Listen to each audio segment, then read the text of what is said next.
Life divine பயில்வதற்காக நம் அனைவரையும் இந்த இணையதளத்தின் மூலம் ஒருங்கிணைத்து இந்த நல்ல வாய்ப்பினை நமக்கு அருளியுள்ள பகவானுக்கும் ஸ்ரீ அன்னைக்கும் நமது நன்றியையும் வணக்கத்தையும் அவர்களது பொற்பாதங்களை சமர்ப்பிப்போம். இத்தருணத்தில் நம் மனதில் எழும் ஒவ்வொரு எண்ணத்தையும், இங்கு நாம் பேசும் ஒவ்வொரு வார்த்தையையும் அவர்களுக்கு காணிக்கையாக சமர்ப்பிப்போம். அனைவருக்கும் மாலை வணக்கம். நாம் இப்பொழுது லைஃப் டிவைன்ல புக் ஒன்ல லாஸ்ட் சாப்டர் 28. அதனுடைய தலைப்பு சூப்பர் மைண்ட் அந்த ஓவர் மைண்டு மாயா. அது ரொம்ப நெடிய சாப்டர், நிறைய முக்கியமான கருத்துக்களை கொண்டது. அதனால தான் இந்த சாப்டர் மாத்திரம் பகவான் 1948-49 புதியதாக எழுதி அந்த புக் 1 சேர்த்தார். ஆகையால் மிகவும் முக்கியத்துவம் வாய்ந்த சாப்டர் அது. ஏனென்றால் இதில் தான் பகவான் எல்லா விளக்கங்களையும் தருகின்றார். ரொம்ப டீட்டெயில்டாக தருகின்றார். நம்முடைய மனம், அந்த அதிமனம்னா என்ன, சூப்பர் மைண்ட்னா என்ன, நம்முடைய மனம் எந்த நிலையில் இருக்கின்றது, இதற்கு மேலே இடைப்பட்ட நிலையில் உள்ள அந்த மேல் மனம் ஓவர் மைண்ட் அது எந்த நிலையில் இருக்கின்றது, இதற்கெல்லாம் இடையில என்ன வித்தியாசம் எப்படி என்பதை மிகவும் தெளிவாக விளக்குகின்றார். ரொம்ப தெளிவாக பகவான் விளக்குகின்றார். அகைன் நம்ம இதையெல்லாம் நம்ம படிக்கும் பொழுது என்ன ஞாபகம் வைத்துக் கொள்ள வேண்டும் என்றால், ஓரளவு நம்முடைய மனம் எவ்வாறு செயல்படுகின்றதோ அதனுடைய செயல்பாட்டை வைத்துக்கொண்டு இந்த விஷயங்களை ஓரளவு ஒப்பிடத்தான் செய்ய முடியும். we can only make a little comparison, அவ்வளவுதான். ஏன்னா பகவான் விளக்கக்கூடிய அந்த மைண்ட் என்பதே நமக்கு மைண்ட் எப்படி வேலை செய்கின்றது என்பதையே நம்மால சரியா புரிஞ்சுக்க முடியல. ஈவன் ஹியூமன் மைண்ட் நம்ம இப்ப இருக்கக்கூடிய நிலையில எப்படி ஒர்க் பண்ணுது அப்படிங்கிறதையே நம்மால சரியா புரிஞ்சுக்க முடியல. நம்ம பார்க்குறோம் இல்லையா, அந்த நம்மளுடைய நாலேஜ் எப்படி இருக்கு அப்படிங்கிறத நம்ம பார்க்குறோம். எல்லாமே இன்டைரக்ட் நாலேஜ், அதுவும் ரொம்ப குறைபாடோடையதாக இருக்கு அப்படிங்கிறத பார்க்குறோம். ஸோ மைண்டே அப்படி இருக்கும்போது பகவான் விளக்கக்கூடிய மனதினுடைய அந்த ஸ்பிரிச்சுவல் மைண்ட் அப்படிங்கிறது மனதினுடைய உயர்தளங்கள். அதற்கு மேல் உள்ள அந்த ஓவர் மைண்ட், அதற்கு மேல் உள்ள அந்த சூப்பர் மைண்ட், இதெல்லாம் பகவானினுடைய எல்லையற்ற கருணையின் காரணமாக நமக்கு விளக்குகின்றார். அதை புரிஞ்சுக்கணும். இதெல்லாம் இந்த அனுபவத்தை எல்லாம் மனிதனுடைய அறிவுக்கு எட்டும் வகையில் விளக்க வேண்டும் என்கின்ற அவசியம் கிடையாது. இருந்தாலும் அவருடைய மனம் பார்த்தோம் அப்படின்னா, அவருடைய மனம் இதற்காக மிகவும் ஒரு விரிந்து பரந்துபட்ட நிலையில் செயல்பட்டது. ஏனென்றால் ஆன்மீக அனுபவத்தை இன்டலெக்சுவல் லெவலுக்கு கொண்டு விளக்குவது என்பது மிகவும் கடினம். அதனாலதான் நிறைய பேருக்கு அந்த அனுபவத்தை விளக்கவே முடியாது. அது அனுபவம் தான், இதை அறிவுபூர்வமா சொன்னா புரியாதுன்னு விட்டுருவாங்க. ஆனால் பகவான் அவ்வாறு விடவில்லை. பகவான் என்ன கூறுகின்றார், மனிதன் என்பவன் he is a man of intellect. அவனுடைய இன்டெலெக்டுக்கு எட்டும் வகையில் அந்த கருத்துக்களை விளக்க வேண்டும் என்பதற்காக அவருடைய எல்லையற்ற கருணையின் காரணமாக இதையெல்லாம் விளக்குகின்றார். அதனால இதை படிக்கும் பொழுது இதெல்லாம் பெரிய விஷயமா தான் நமக்கு தெரியும். இதெல்லாம் நமக்கு அப்பாற்பட்ட விஷயங்கள் பெரிய விஷயமாக தான் நமக்கு தெரியும். இருந்தாலும் அதற்காக மலைத்து போய்விட வேண்டியதில்லை. இந்த விஷயங்களை படிக்கும் பொழுது என்ன நடைபெறுகின்றது என்றால், நாம் இந்த விஷயங்களுக்கு பின்னால் உள்ள அந்த உணர்வு நிலை, அந்த கான்சியஸ்னஸ், அதனுடன் தொடர்பு கொள்கின்றோம். பகவானினுடைய உணர்வு நிலையை, பகவானுடைய எழுத்துக்களை படிக்கும்போது அதனுடைய எழுத்துக்களுக்கு பின்னால் உள்ள அந்த கான்சியஸ்னஸ், உணர்வு நிலையுடன் தொடர்பு கொள்கின்றோம்.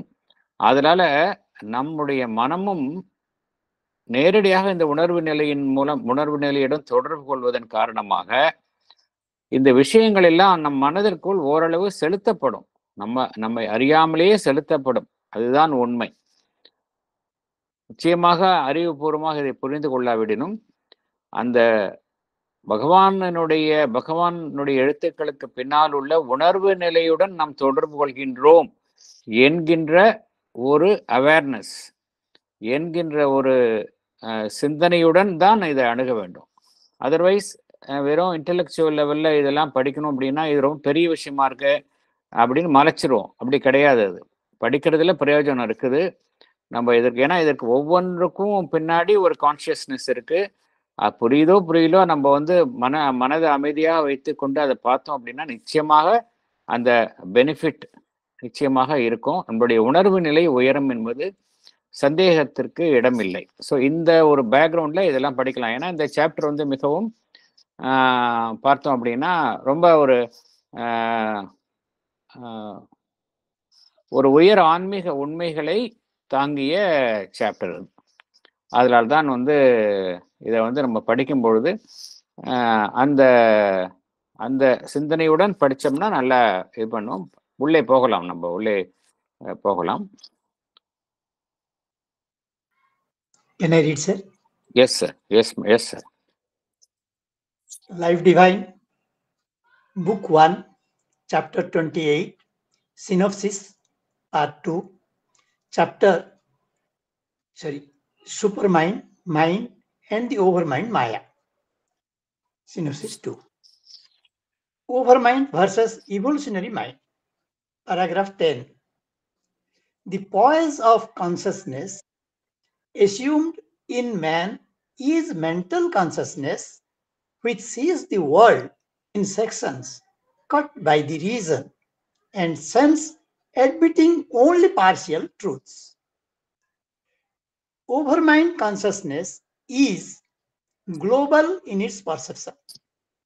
It can hold any number of seemingly fundamental differences, and yet it can reconcile them together. Our mind cannot reconcile opposing truths like, for example, the personal divine and the impersonal divine. Shall I continue, sir? Mind takes up... Yes, please. Mind takes up one idea exclusively and centers all its conclusions around that one idea. It fixes itself on one truth and excludes all others. For example, our mind fixes itself on matter or life force or mind or spirit exclusively on one aspect.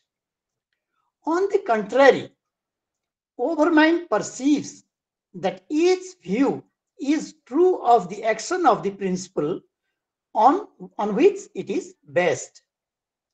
Matter realizing in itself life, mind, overmind, supermind, spirit, and thus matter proving in the spiritual vision to be a manifestation of spirit, is to the overmind view a normal and easily realizable creation.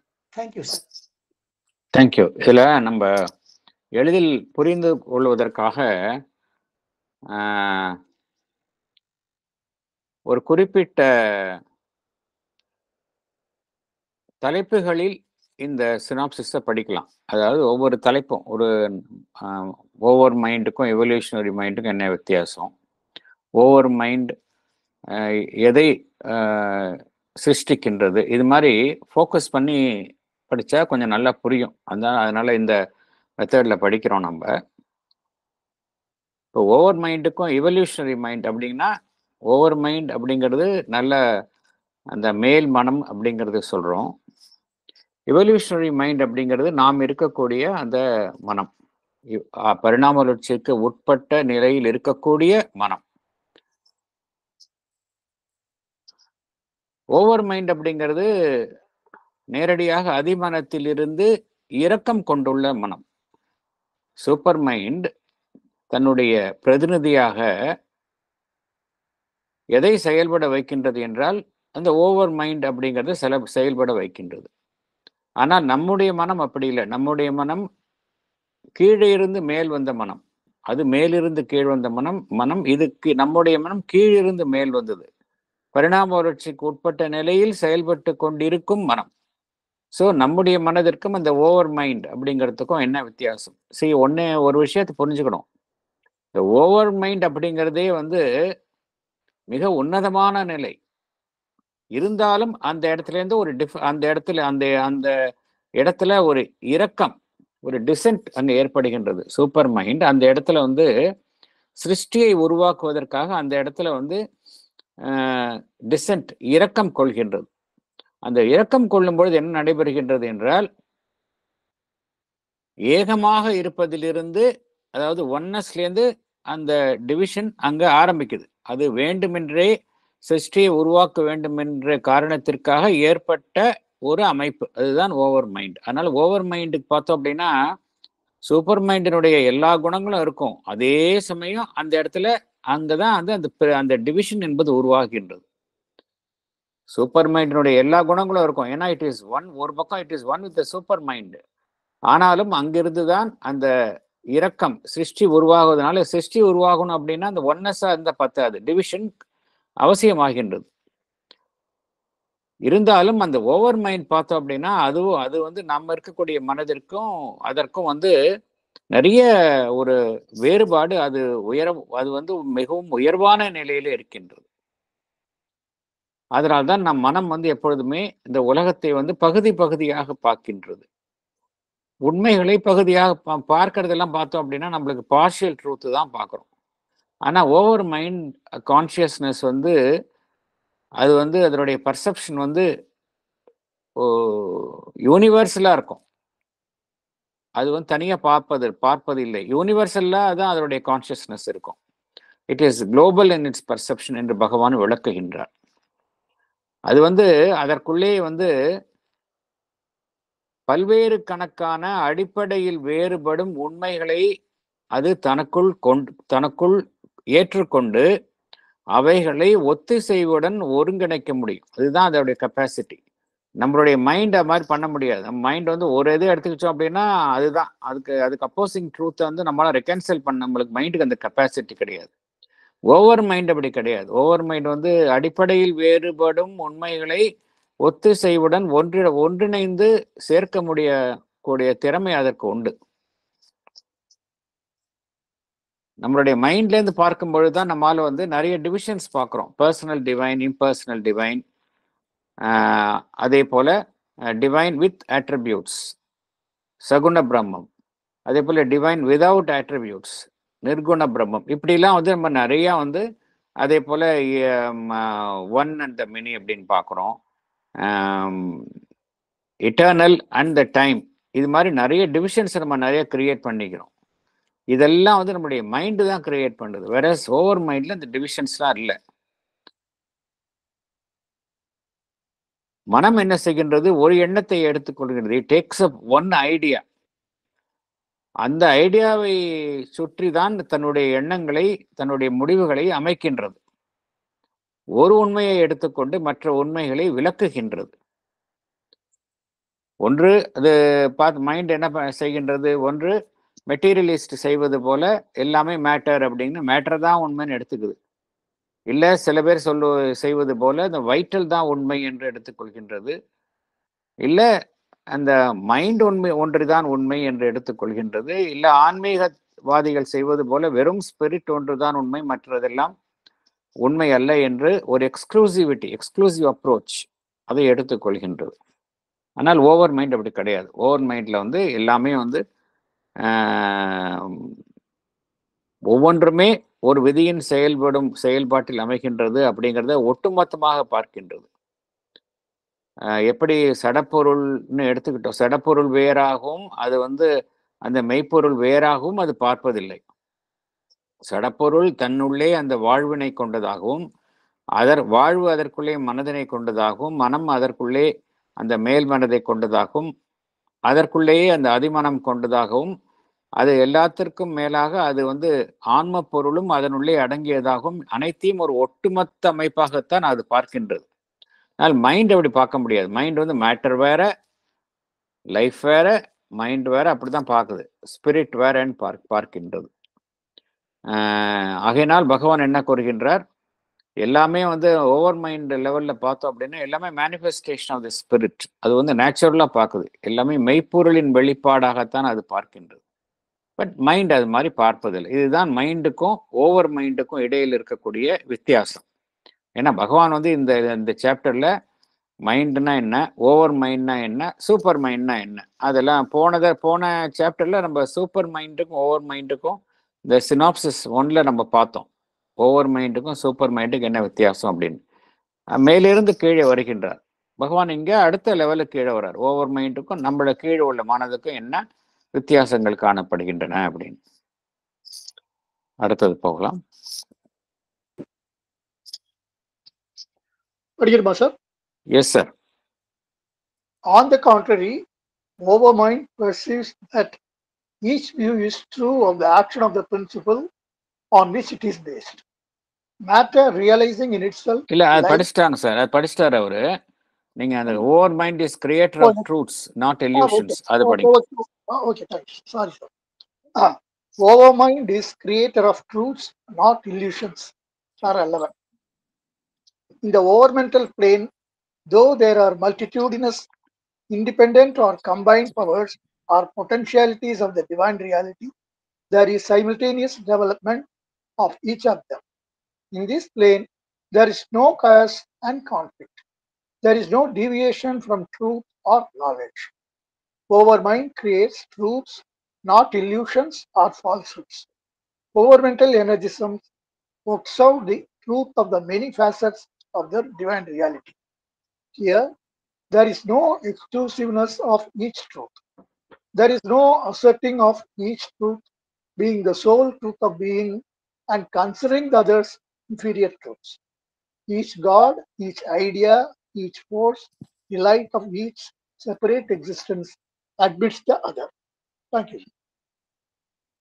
சரி, நம்ம ஒன்று பார்த்துக்கணும். மைண்ட்லேருந்து பார்க்கும்பொழுது தான் இந்த இந்த விஷயம்லாம் வந்து தனித்தனியாக காணப்படுகின்றது. இந்த டிவிஷன் என்பது ஓவர் மைண்ட்லேயே உருவாகி வருகின்றது. அதனால தான் வந்து இந்த ஒன்லேருந்து மெனி வருகின்றது. அந்த கடவுளர்கள் அப்படிங்கிறது ஓவர் மைண்டில் தான் இருக்குது. ஒவ்வொரு கடவுளர்களும் தனித்தனியே ஒவ்வொரு கடவுள்களுக்கும் ஒரு உண்மையை வெளிப்படுத்துகின்றார்கள் அப்படிங்கிற இது வருது. இருந்தாலும் அது ஓவர் மென்டல் வியூ எப்படி, அதாவது அதே உண்மை அதுதான். அதை வந்து மைண்ட் எப்படி பார்க்குது அப்படின்னா, மைண்ட் வந்து தனித்தனியாக பார்க்கின்றது. டிவிஷன், இது வேற அது வேற அப்படின்னு பார்க்குது. ஓவர் மைண்ட் எப்படி பார்க்குது அப்படின்னா, எல்லாமே வந்து இந்த டிவைன் ரியாலிட்டியோட பல்வேறு முகங்களாகத்தான் ஓவர் மைண்ட் பார்க்கின்றது. ஒரு காரணத்துக்காக இந்த டிவிஷன்ஸ் எல்லாம் ஏற்பட்டது. அந்த டிவிஷன் வந்து மைண்ட் லெவல்ல வரும்போது தான் அது வந்து ரொம்ப அல்டிமேட் டிவிஷனா மாறி விடுகின்றது. ஓவர் மைண்ட் லெவல்ல டிவிஷன் இல்லை. ஓவர் மைண்ட் லெவல்ல வந்து ஈவன் தோ இந்த டிவிஷன் உருவானாலும் அந்த ஒன்னஸ் வந்து அங்க டாமினேட்டா இருக்கு அப்படிங்கிறார். அதுதான் புரிஞ்சுக்கணும். இங்க அங்க ஒன்னஸ் வந்து டாமினேட்ஸ். மைண்ட் லெவல்ல டிவிஷன் தான் dominates. There is no oneness. அதுதான் டிஃபரன்ஸ். இங்க வந்து பல்வேறு தனித்தனியான அமைப்புகள் காணப்பட்டாலும் அந்த ஒன்றுடன் ஒன்றும் முரண்பாடோ ஒன்றுக்கொன்று எதிராகவும் செயல்படுவது இல்லை. அதனால தான் இங்க வந்து பார்த்தோம் அப்படின்னா அந்த உண்மையிலிருந்து அந்த விலகுதல் என்கின்ற அந்த அமைப்பு இங்க ஏற்படுவதில்லை. There is no deviation from truth or knowledge. ஆனா ஒன்னே ஒன்று புரிஞ்சுக்கணும். எகைன் ஓவர் மைண்ட்ல டிவிஷன் அதாவது ஓவர் மைண்ட் எப்படின்னா யூனிவர்ஸ்ல செயல்படுகின்றது, பிரபஞ்ச ரீதியில் செயல்படுகின்றது, எல்லாமே ஒட்டுமொத்த அமைப்புகளாக காணப்படுகின்றன. ஆனா அந்த ஒட்டுமொத்த அமைப்புகளும் பார்த்தோம் அப்படின்னா ஒவ்வொரு ஒட்டுமொத்த அமைப்பும் தனித்தனியாக காணப்படுகின்றன. அந்த இடத்துலயும் டிவிஷன் உருவாகின்றது. ஓவர் மைண்ட்லயும் டிவிஷன் என்பது உருவாகின்றது. ஆனால் மனம் என்கின்ற நிலையில அது வந்து ரொம்ப கீழ் உள்ள நிலையில பார்க்கும் பொழுது அது வந்து ரொம்ப மிகவும் தீவிரம் அடைந்து எல்லாமே டிவிஷன் தான் இங்க காணப்படுகின்றது.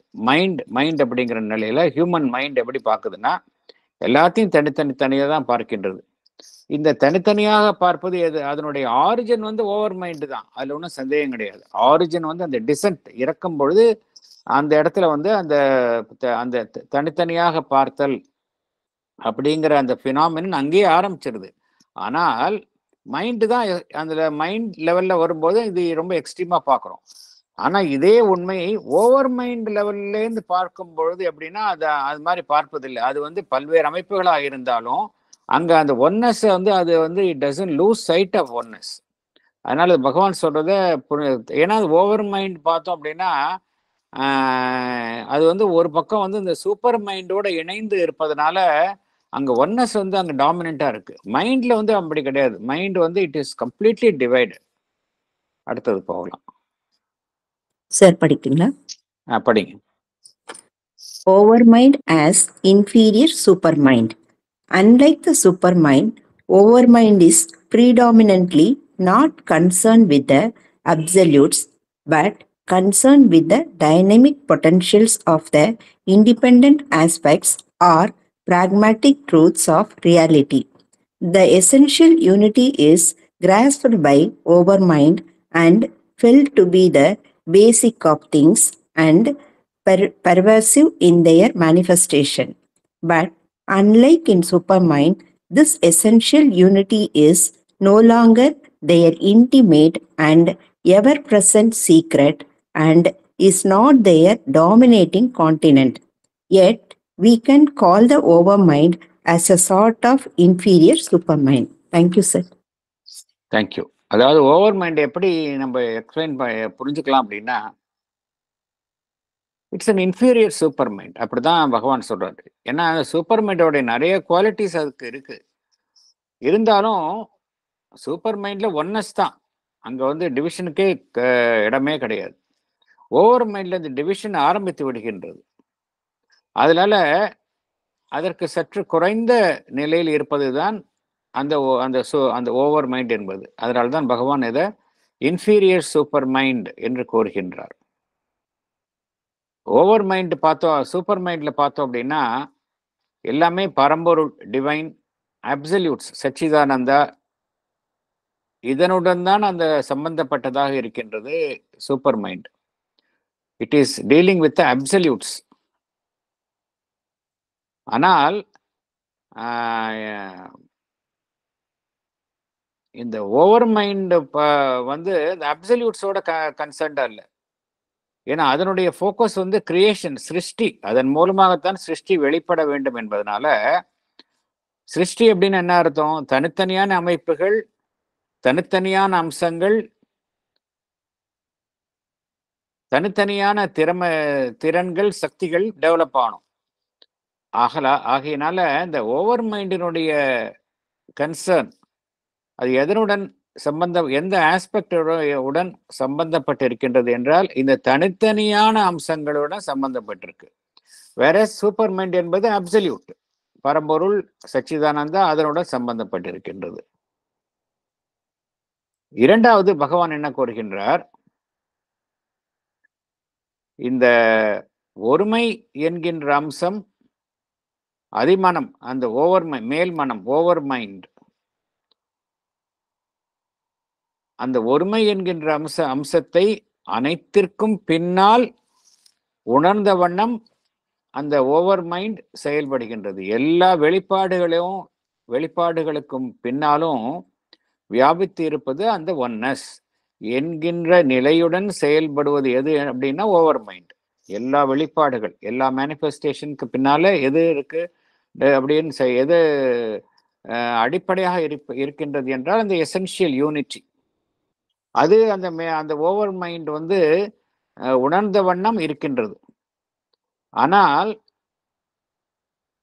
இந்த சூப்பர் மைண்ட்ல பார்த்தோம் அப்படின்னா அந்த எசென்ஷியல் யூனிட்டி அப்படிங்கிறது அதனுடன் இணைபிரியாத ஒரு நெருக்கமான அம்சமாக காணப்படுகின்றது. சூப்பர் மைண்ட்ல வந்து அந்த ஒருமை என்கின்ற அம்சம், எசென்ஷியல் யூனிட்டி என்கின்ற அம்சம் அதனுடன் நெருக்கமாக இணைந்த ஒரு அம்சமாக காணப்படுகின்றது. அங்கு அதுதான் ஒரு மேலோங்கி செயல்படும் அம்சமாக காணப்படுகின்றது. ஆனால் இந்த ஓவர் மைண்ட்ல எப்படின்னா அந்த அளவுக்கு நெருக்கமாக இல்லை. அந்த அளவுக்கு வந்து ஒரு மேலோங்கி செயல்படும் அம்சமாக அந்த யூனிட்டி என்பதை அறிந்த வண்ணம் செயல்பட்டாலும் டாமினேட்டிங் ஆஸ்பெக்டாக அது இல்லை, டாமினேட்டிங் கான்டினென்ட்டாக அது இல்லை. அதனால் தான் பகவான் என்ன கூறுகின்றார், இந்த ஓவர் மைண்ட் வந்து you can call the over mind as a sort of an inferior supermind அப்படிங்கிறார். அது வந்து ஒரு சூப்பர் மைண்டினுடைய ஒரு அதனுடைய ஒரு குறைவான சூப்பர் மைண்டினுடைய குறைவான அம்சத்தை உடைய ஒரு அமைப்பு என்று நாம் எடுத்துக்கொள்ளலாம் என்று கூறுகின்றார். என்ன டிஃபரன்ஸ் அப்படின்னா சூப்பர் மைண்ட்ல யூனிட்டி வந்து அங்க dominating aspect, intimate aspect. Over மைண்ட்ல வந்து அந்த தனித்தனியாக இருக்கக்கூடிய அம்சங்கள் அதனுடைய செயல்பாடுகள் தான் இங்கே டாமினேட்டிங்கா இருக்கின்றது. இருந்தாலும் யூனிட்டி என்பது பின்புலத்தில் இருக்கின்றது, ஆனா டாமினேட்டிங் ஆஸ்பெக்டாக இல்லை அப்படிங்கிறார். இப்போ இது ஏன் இவ்வளவு பகவான் விளக்குகின்றார் அப்படின்னு நம்ம சொல்லலாம். இதெல்லாம் உடனே இதெல்லாம் நம்மளுடைய இதுக்கும் நமக்கும் என்ன சம்பந்தம், மனிதனுடைய வாழ்விற்கும் என்ன சம்பந்தம் அப்படின்னா, மனிதனுடைய வாழ்வுல வந்து என்ன காரணத்தினால மனிதனுடைய மனம் வந்து இப்போ வந்து பிரிவினைகளில் மனித மனம் வீழ்ந்ததுனாலதான் இவ்வளவு பிரச்சனைகள் நம்ம உலகத்துல சந்திக்கின்றோம். என்ன காரணம் பார்த்தோம் அப்படின்னா, பிரிவினைக்கு உட்பட்ட மனங்களால் தான் இந்த உலகத்தில் காணப்படும் அனைத்து பிரச்சனைகளும் இருக்கின்றன. டியூவாலிட்டி, இருமைகள் நம்மை எதிர்கொள்கின்றன. நம்மால அனைத்திற்கும் பின்னால் உள்ள அந்த ஒன்னஸை உணர முடியல. மனிதனுடைய துன்பங்களுக்கு எல்லாம் அடிப்படையில் பார்த்தோம் அப்படின்னா அந்த டிவிஷன் தான். இதுல கல்பிரிட் யாரு அப்படின்னா மைண்ட் தான், மனிதனுடைய மனம் தான் காரணம். இதுக்கு எப்படி இந்த மனிதனுடைய மனம் மேலிருந்து கீழே விழுந்தது, எப்படி நம்ம சரி செய்வது, அதற்காகத்தான் பகவான் வந்து ஸ்டெப் பை ஸ்டெப்பாக விளக்குகின்றார். இது எல்லாமே பார்த்தோம் அப்படின்னா நம்மளுடைய வாழ்வுடன் சம்பந்தப்பட்டவை தான். வாழ்வுடன் சம்பந்தப்படாதவையே கிடையாது. படிப்படியாக பார்த்தோம் என்றால் பகவான் பின்னாடி விளக்குகின்றார், எப்படி வந்து தெய்வீக வாழ்வில் எல்லாம் சாத்தியம் அப்படிங்கிறது விளக்குறார். அடுத்த இதுக்கு போகலாம். நம்ம படிக்கட்டுமாங்க sir? Yes. Mental view of things versus over mental view of things. Para 12. Over mental consciousness is global. Our mental consciousness is separative and only imperfectly synthetic. For example, to the over mind, all religions would be true as developments of the one eternal religion. All philosophies would be valid, each in its own field, as a statement of its own universe view from its own angle. All political theories with their practice would be the legitimate working out of an idea force. Each idea force has its right to application and practical development in the play of energies of nature. In our mental consciousness, these different religions, differing philosophies, political theories exist as opposites. Each claims to be the truth and taxes, that is, accuses the others with error and falsehood. What we perceive as truth in our mind is nothing but a rigid affirmation, and we reject any other affirmation as false because it is different and deeply rooted in other levels. Our mind can make selective harmonies, but it cannot arrive at the harmony established as a result of a true totality. Thank you, sir. Thank you.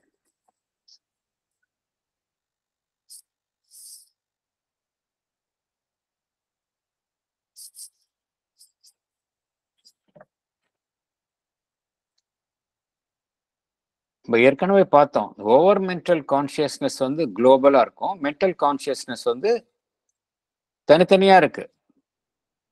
Mind அப்படின்னு எடுத்துக்கிட்டோம்னா என்னை சுத்தி தான் இருக்கு வழி, அது தாண்டி போறது இல்லை. அப்புறம் மனம் வந்து பகவான் ஒரு வார்த்தையை உபயோகிக்கின்றார், இம்பர்ஃபெக்ட்லி சிந்தெட்டிக் அப்படிங்கிறார். அப்படின்னா என்ன அர்த்தம்? மனம் வந்து ஒன்று பல விஷயங்களை ஒன்று சேர்த்தல், அதுதான் சிந்தெட்டிக்னு பேரு. பல விஷயங்களை ஒன்று சேர்த்தாலும் அந்த ஒன்று சேர்த்து அமைக்கப்படும் அமைப்பு வந்து ஒருமை என்கின்ற அம்சத்தை முழுவதாக கொண்டதாக இல்லை. அதனால்தான் இம்பர்ஃபெக்ட்லி சிந்தெட்டிக் அப்படிங்கிறார். இதுக்கு உதாரணம் சொல்லலாம். நம்ம எவ்வளவோ அமைப்புகளை பார்க்கின்றோம்.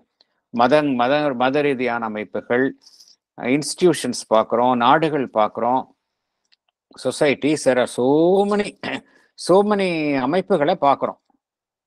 எல்லா அமைப்புகளும் வந்து யூனிட்டி இருக்குதான்னு பார்த்தோம்னா இல்லை. எந்த அமைப்பு எடுத்துக்கிட்டாலும், அது ஸ்பிரிச்சுவல் ஆர்கனைசேஷன் எடுத்துக்கிட்டா கூட அங்கே டிவிஷன், அங்கே வந்து ஒரு there is always a difference of opinion, there is no unity, real unity இல்லை. This is a truth. அதனால்தான், ஏன்னா அதெல்லாம் மனம்தான் அமைக்கின்றது. அதனால்தான் பகவான் என்ன கோருகின்றார்? இம்பர்ஃபெக்ட்லி சிந்தெட்டிக் அப்படிங்கிறார். மனதின் உணர்வு நிலையின் அடிப்படையில் அமைக்கப்படும் எல்லா அமைப்புகளும் எல்லாமே வந்து உண்மையான ஒருமைத்தன்மையை கொண்டதாக இல்லை அப்படிங்கிறார். அதனால்தான் மதங்களுக்கு ஒரு மதம் வந்து மற்றொரு மதத்தை ஏற்றுக்கொள்ள மறுக்கின்றது. ஓவர் மைண்ட் லெவல்ல பார்த்தோம் அப்படின்னா, ஏன்னா அதனுடைய கான்சியஸ்னஸ் வந்து குளோபலாக இருப்பதுனால அங்கே எல்லாமே வந்து அது எப்படி பார்க்கின்றது? அனைத்து மதங்களையும் ஒரு சாஸ்வதமான ஒரு மதத்தினுடைய வெளிப்பாடாகத்தான் அதை அனைத்தையுமே பார்க்கின்றது. அனைத்து தத்துவ கோட்பாடுகளையும் ஒரு உண்மையின் வெளிப்பாடுகளாகத்தான் பார்க்கின்றது. அதே போல அனைத்து அரசியல் ரீதியான கோட்பாடுகள் அதையும் எப்படி பார்க்கின்றது? ஒரு எண்ண சக்தி, ஒரே எண்ண சக்தியின் வெளிப்பாடாகத்தான் அனைத்தையும் பார்க்கின்றது. ஆனால் மனத்துல என்ன பண்றோம்? தனித்தனியான மதங்களாக பார்க்கின்றோம், தனித்தனியான தத்துவ கோட்பாடுகளாக பார்க்கின்றோம். அரசியல் கோட்பாடுகளையும் ஒன்றுடன் ஒன்று எதிரெதிரான கோட்பாடுகளாகத்தான் நாம் பார்க்கின்றோம். அதுதான் ப்ராப்ளமே. இப்போ நம்ம ஃபேஸ் பண்ற ப்ராப்ளம்ல உலகத்துல இதுதான் காரணம். பகவான் சொல்றது எப்படி நம்ம லைஃபோட பொருத்தி பார்க்கறதுன்னா, நம்ம வேற எங்கேயும் போக தேவையில்லை. இப்ப நம்ம ஃபேஸ் பண்ற ப்ராப்ளம் எல்லாம் இதுதான் காரணம்.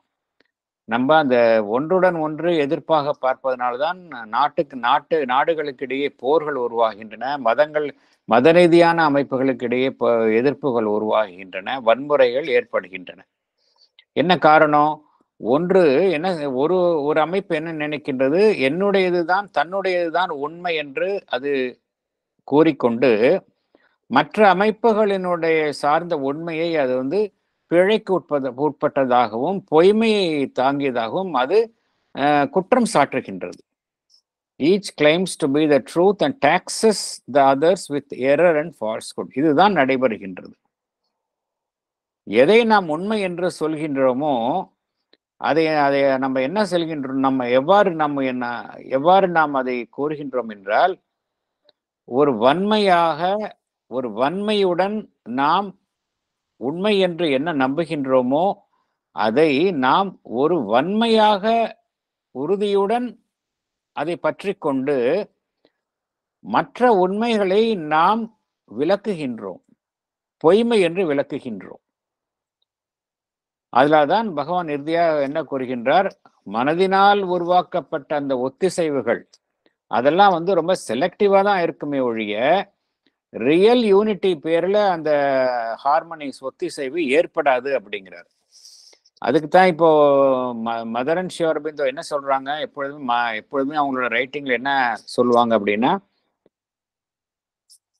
நம்ம இருக்கக்கூடிய நிலையில என்ன பண்றது அப்படின்னா, எக்ஸ்பேண்ட் யுவர் கான்சியஸ்னஸ். இதுதான் அன்னையும் பகவானும் கூறக்கூடியது. You should expand your consciousness. நாம் வந்து ஒரு கருத்தை வந்து நம்மளுடைய கண்ணோட்டத்துல பார்ப்பது எந்த அளவுக்கு உண்மையோ, இதுதான் மதர் சொல்றாங்க. நாம் வந்து ஒரு கருத்தை, ஒரு உண்மையை நம்முடைய கண்ணோட்டத்தில் பார்ப்பது எந்த அளவிற்கு உண்மையோ அதே உண்மை மற்றவருடைய கருத்துல, அவருடைய கண்ணோட்டத்தில் அதுதான் உண்மை.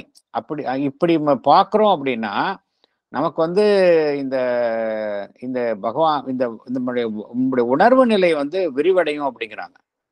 ஒரு கருத்தை வந்து நாம் சொல்வதை மாத்திரம் உண்மை என்று நம்பாமல், மற்றவர்கள் ஒரு கருத்தை, மற்றவர்கள் அவர்களுடைய நிலைப்பாட்டில் சொல்லக்கூடிய கருத்தை, அதையும் அவர்களுடைய நிலையில் இருந்து நாம் பார்ப்பது. இதை வந்து நீங்க பயிற்சியாக பண்ணுங்க அப்படிங்கன்னு மதர் சொல்றாங்க. ஒரு இடத்துல பேசியிருக்கிறாங்க. எப்படி நம்ம வந்து கேட்குறாங்க மதர்கிட்ட, mother how to expand our consciousness அப்படின்னு. மதர் என்ன சொல்றாங்க, ஒவ்வொரு கருத்தும் எதிரெதிரான கருத்துக்களை நீங்க எதிர்கொள்ளும் பொழுது அந்த எதிரெதிரான கருத்துக்கள் எப்படி உண்மை அப்படிங்கிறத நீங்க வந்து அவருடைய மற்றவர்களுடைய நிலையில் நின்று நீங்க பார்த்துக்கிட்டு அது ஒரு பயிற்சியாக மேற்கொண்டீர்களானால் மெல்ல மெல்ல மெல்ல உங்களுடைய உணர்வு நிலை விரிவடையும் அப்படிங்கிறாங்க. Expansion of consciousness. இப்ப நம்ம அதிமனம் என்கின்ற நிலையை எட்டல, ஓவர் மைண்ட் நிலையை எட்டல.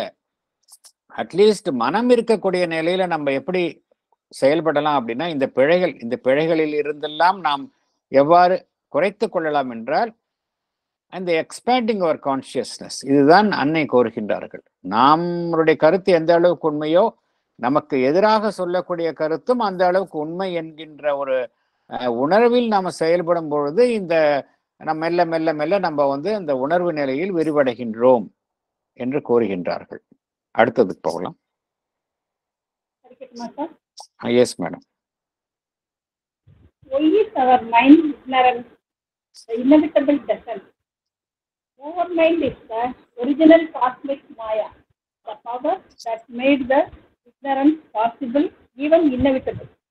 In overmind, the principle of separation must also be allowed its complete force and arrive at its absolute consequence. This is the inevitable descent because the consciousness, once it admits the separative principle, plunges into material inconscience by acquiring an infinitesimal fragmentation. நான் இதை explain பண்ணிடுறேன். என்ன காரணத்தினால மனிதன் வந்து அறியாமல் இருக்கின்றான் அப்படின்னா, இந்த சிருஷ்டியின் பொழுது சச்சிதானந்தம், அதற்கப்புறம் சூப்பர் மைண்ட், அப்புறம் ஓவர் மைண்ட் அப்படின்னு அப்படியே படிப்படியாக இந்த இறக்கம் ஏற்பட்டது. இறக்கம் இன்வல்யூஷன் சொல்றோம் இல்லையா, இன்வல்யூஷன். அதுதான் முதல்ல ஏற்பட்டது இன்வல்யூஷன். கிரியேஷன் வந்து எப்படி ஏற்படுது, இன்வல்யூஷன். அவ்வாறு இரக்கம் கொண்டுள்ள அந்த உணர்வு நிலை மொத்தமா இன்கான்சியன்ஸ் என்கின்ற நிலையில, அந்த மெட்டீரியல் லெவல்ல, இன்கான்சியன்ட் லெவல்ல உள்ளே அமிழ்ந்துள்ள நிலையில் இருக்கின்றது. அதே நிலையில் இருந்து விடுவதில்லை, மெல்ல மெல்ல அது வெளிப்படுகின்றது. Evolution of consciousness. இன்வல்யூஷன் வந்து இவல்யூஷனாக மாறுகின்றது. அந்த உணர்வு நிலை படிப்படியாக மேலே வருகின்றது. மேட்டர், லைஃப், மைண்ட் இப்படின்னு இந்த பிரயாணம் தொடர்கின்றது. ஓவர் மைண்ட் லெவல்ல என்ன நடைபெறுகின்றது என்றால், அங்கதான் வந்து ஏன்னா நம்ம பார்த்தோம், சிருஷ்டி என்பது சூப்பர் மைண்டோடைய மூலமாக நடைபெற்றாலும் அது ஓவர் மைண்ட் மூலமாகத்தான் நடைபெறுகின்றது. சிருஷ்டின்னு என்ன அர்த்தம்? ஒன்று பலவாறாக தன்னை வெளிப்படுத்திக் கொள்ளுதல். அதே டிவைன் ஏகமாக இருக்கக்கூடிய அந்த பரம்பொருள் பல்வேறு அமைப்புகளாக தன்னை வெளிப்படுத்திக் கொள்வது. இதுதான் காஸ்மிக் மாயா என்று கூறுகின்றோம், டிவைன் மாயா என்று கூறுகின்றோம். மாயான என்ன அர்த்தம்? It is a power of the infinite limiting itself in finite forms. Maya அப்படின்னா என்ன அர்த்தம் அப்படின்னா, அந்த எல்லையற்ற பரம்பொருள் தன்னை எல்லைக்குட்பட்ட அமைப்புகளின் மூலமாக வெளிப்படுத்தி கொள்ளும் சக்தி தான் அந்த மாயா அப்படிங்கிறது. மாயா என்றால் ஒரு கண்ணை மூடி மறைக்கக்கூடிய மாயா கிடையாது. மாயா என்றால் ஒரு power of the limitless limiting itself. அதுதான் அங்க எங்க ஆரம்பிக்குது அந்த ப்ராசஸ் அப்படின்னா, அந்த ஓவர் மைண்ட் லெவல்லே ஆரம்பிக்குது. இது வந்து சிருஷ்டிக்காக வேண்டுமென்றே ஏற்பட்ட ஒரு அமைப்பு. சிருஷ்டி நடைபெறணும்னா இது வந்து இன்னோவேட்டபிளா ஆகி போயிடுது. இந்த செப்பரேஷன் வந்து இன்னோவேட்டபிள் ஆகி போயிடுது, தவிர்க்க முடியாத நிலையாக ஆகிப்படுது. தவிர்க்க முடியாத நிலை ஆன பிறகும் அந்த செப்பரேஷனுடைய அல்டிமேட் எண்டு அது வரைக்கும் அது கொண்டு செல்லப்படுகின்றது. It has to reach its logical end. Ultimate end வரைக்கும் போயிடுது. மெட்டீரியல் லெவல் வரைக்கும், இன்கான்ஷியன்ஸ் வரைக்கும் அது அப்படியே போயிடுது. அதைத்தான் பகவான் என்ன கூறுகிறார்? இன்னோவேட்டபிள் டிசென்ட் அப்படிங்கிறார். தவிர்க்க முடியாத இரக்கம் அப்படிங்கிறார். ஏன்னா அந்த உணர்வு நிலை எப்பொழுது தனக்குள் அந்த பிரிவு என்கின்ற அந்த விதியை அனுமதிக்கின்றதோ அது என்ன செய்கின்றது? அதனுடைய உச்சகட்ட நிலையான மெட்டீரியல் இன்கான்ஷியன்ஸ் சட நிலையில் இருக்கக்கூடிய அந்த உணர்வற்ற நிலை என்கின்ற நிலைக்குள் தன்னை அமிழ்த்துக் கொள்கின்றது, வேண்டுமென்றே செய்கின்றது. இது வேண்டுமென்றே அந்த உணர்வு நிலை தன்னை அந்த நிலையில் அறியாமை என்கின்ற நிலைக்குள் தன்னை செலுத்திக் கொள்கின்றது. ஸோ அதனாலதான் வந்து மைண்ட் வந்து இக்னோரண்டா இருக்கு. ஏன்னா மைண்ட் வந்து எவல்யூஷனரி பிரின்சிபிள்ல கீழேந்து மேலே வரக்கூடிய அம்சம். That is why it is ignorant. அதுதான் பகவான் விளக்குகின்றார். அடுத்தது போகலாம்.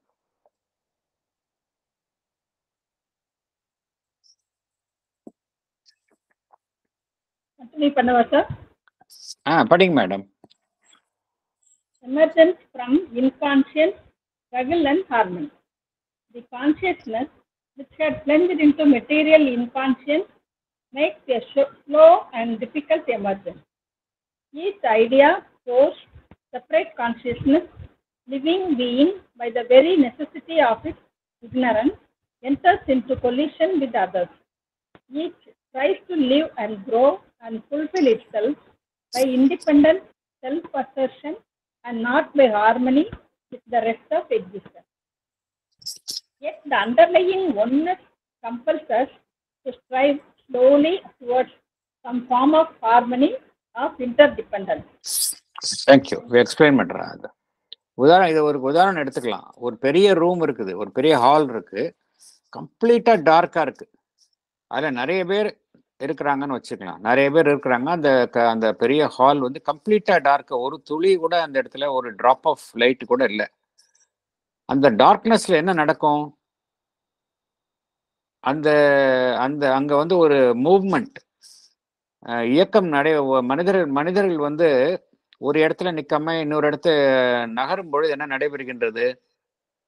ஒருவர் மீது ஒருவர் மோதிக்கொள்கின்றார்கள். கம்ப்ளீட் டார்க்னஸ்ல ஒருவர் மீது ஒருவர் மோதிக்கொள்கின்றார்கள். என்ன காரணம் அப்படின்னா, அவர்களுக்கு வந்து மற்றவர்களுடைய எங்க இருக்கிறாங்க அப்படிங்கிறது தெரியறது இல்லை. அதனால ஒருவர் மீது ஒருவர் மோதிக்கொள்கின்றார்கள். இதுதான். ஏன்னா they are ignorant about the others position. மற்றவர்களுடைய இருப்பு எங்க இருக்கிறாங்க அப்படிங்கிறது குறித்த முழு அறியாமையில் இருப்பதனால மோதிக்கொள்கின்றார்கள். மனிதர்களுக்கிடையே மோதல்கள் ஏற்படுகின்றன இருட்டில் இருக்கும்போது. இதேதான் நடைபெறுகின்றது தற்பொழுதும். பகவான் இதேதான் நடைபெறுகின்றது. இந்த இக்னோரன்ஸ்ல இருக்கிறதுனாலதான் நம்ம வந்து we enter into collision with others அப்படிங்கிறார். எனக்கென்று ஒரு எண்ணம் இருக்கின்றது, எனக்கென்று ஒரு சக்தி இருக்கின்றது, எனக்கென்ற ஒரு தனிப்பட்ட உணர்வு நிலை இருக்கின்றது.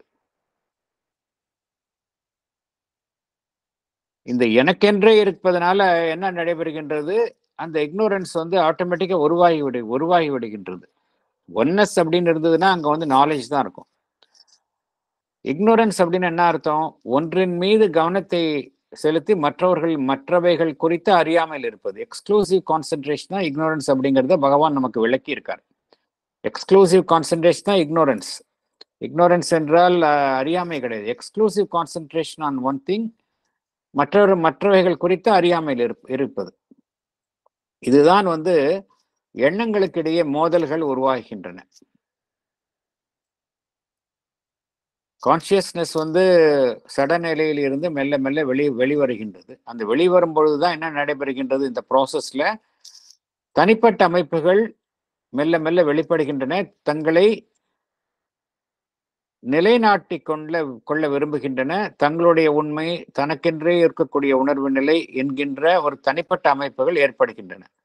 அவ்வாறு ஏற்படும் பொழுது மற்றவைகள் குறித்த அறியாமையில் அவைகள் இருக்கின்றன. அதனால்தான் ஒன்றுடன் ஒன்று மோதல் ஏற்படுகின்றது.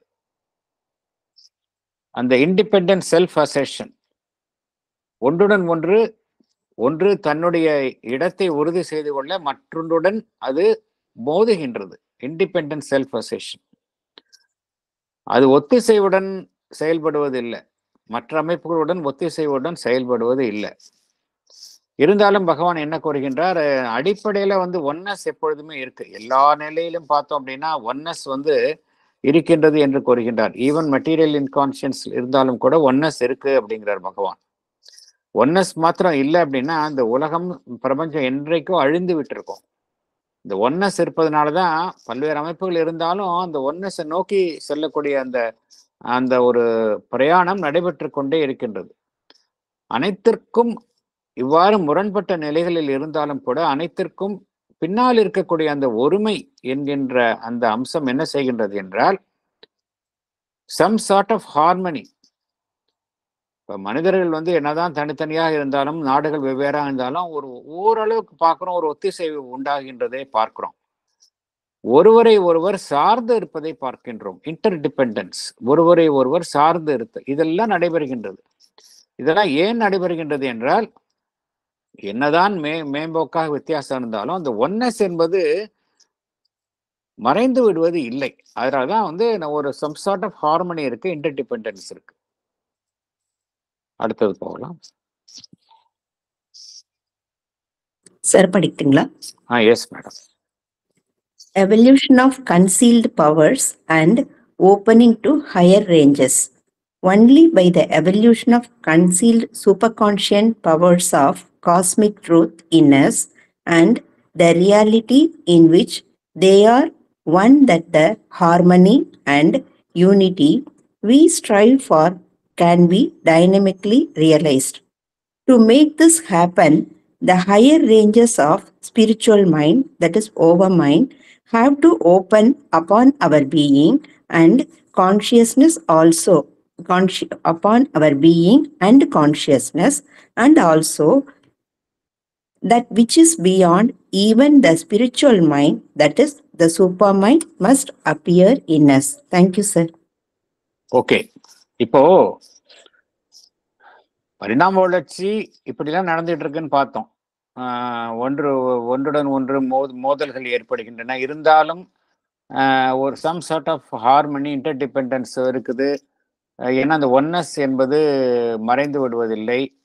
அது அந்த ஒரு ஒத்திசைவை அது கட்டாயப்படுத்துகின்றது அப்படிங்கிற விஷயம்லாம் நம்ம பார்த்தோம். இது மாத்திரம் இருந்தா போதுமா? நம்மளுடைய நம்மளுடைய இலக்கான மனிதன் வந்து உயர்நிலையை எட்டுவதற்கு இது மாத்திரம் இருந்தா பத்துமா அப்படின்னா, இது மாத்திரம் இருந்தா அப்படின்னா இட் வில் டேக் ரொம்ப வருஷம், பல யுகங்கள் ஆகும். நம்ம வந்து அந்த உயர்நிலையை எட்டுவதற்கு பல யுகங்கள் ஆகும். இது மாத்திரம் பத்தாது. பகவான் என்ன கூறுகின்றார்? நம்ம உள்ளே இருக்கக்கூடிய அந்த மறைந்துள்ள அந்த உயர் உணர்வு தளத்தை சார்ந்த சக்திகள் அது திறக்கப்பட வேண்டும் அப்படிங்கிறார்.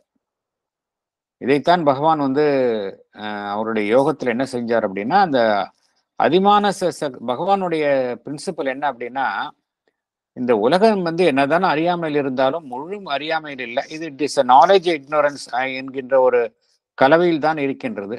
ஸோ நாலேஜ் அப்படிங்கிறது உள்ள இருக்கு அப்படிங்கிறார்.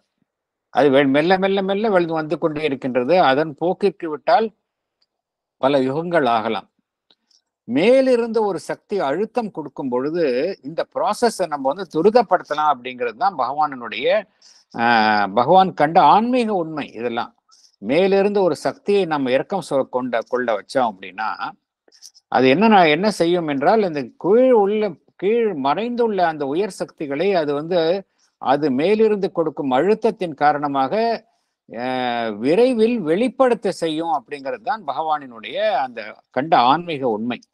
அதற்காகத்தான் பகவான் அந்த சூப்ராமெண்டல் கான்சியஸ்னஸ், சூப்ராமெண்டல் லைட் அதை வெளிப்பட செய்தார். அப்புறம் சூப்ராமெண்டல் கான்சியஸ்னஸ் வந்து 1969 ஜனவரி மாதத்திலிருந்து செயல்பட ஆரம்பித்தது அப்படிங்கிறது நம்ம வந்து மதர் நமக்கெல்லாம் கூறியிருக்கின்றார்கள். அதைத்தான் இங்க பகவான் கோருகின்றார். நம்மக்குள்ள இருக்க மறைந்துள்ள அந்த super conscient powers, concealed super conscient powers of cosmic truth அப்படிங்கிறார். Concealed super conscient powers of cosmic truth. ஏன்னா நம்ம காஸ்மிக் இக்னோரன்ஸ்ல இருக்கோம். நமக்குள்ளேயே என்ன இருக்கின்றது? Concealed super conscient powers of cosmic truth இருக்கு. அதே போல அந்த பிரம்மத்துல வந்து எல்லாமே ஒன்று. அந்த பிரம்மமும் நமக்குள்ளதான் இருக்கின்றது. இதை விழிப்படைய செய்ய வேணும் அப்படிங்கிறார் பகவான். இதை விழிப்படைய செய்யணும் அப்படிங்கிறார். இது விழிப்படைய செய்யணும் அப்படின்னா அதற்கு ஃபர்ஸ்ட் ஸ்டெப் என்ன அப்படின்னா, நம்ம வந்து நம்மளுடைய மனதினுடைய உயர் ஆன்மீக தளங்கள் அப்படிங்கிறார். Higher ranges of spiritual mind அப்படிங்கிறார். ஸ்பிரிச்சுவல் மைண்ட் அப்படின்னா அந்த அந்த எல்லா விதமான ஹையர் ரேஞ்சஸ் ஆஃப் மைண்டும், இல்யூமின்ட், இன்ட்யூட்டிவ், அந்த ஓவர் மைண்ட், இதெல்லாம் வந்து நம்ம வந்து விழிப்படைய செய்யணும் அப்படிங்கிறார். அது மாத்திரம் இல்ல, அந்த உணர்வு நிலையையும் நாம் விழிப்படைய செய்யணும் அப்படிங்கிறார். அது மாத்திரம் இல்ல, அதை தாண்டி உள்ள அந்த சூப்பர் மைண்ட், அதையும் நம்ம விழிப்படைய செய்தா நம்ம வந்து இந்த சூப்பர் மைண்ட் நம்முள் இரக்கம் கொள்ள செய்ய முடியும் அப்படிங்கிறார். ஸோ இதற்கான ப்ராசஸ் வந்து மதர் அண்ட் சிவரமிந்த வந்து ஆரம்பிச்சிட்டாங்க. இதற்கான ப்ராசஸ் நடந்துட்டு இருக்கு. ஸோ நம்ம வந்து எந்த அளவுக்கு கான்சியஸா நம்ம வந்து ஓப்பனா இருக்கிறோமோ அந்த அளவுக்கு நம்ம இதில் ப்ராக்ரஸ் ஆகலாம். எகெயின் நம்ம வந்து ஈஸியஸ்ட் வே வந்து ஓப்பனிங் டு த மதர் தான் இதுக்கு ஒரே வழி. அடுத்தது போகலாம்.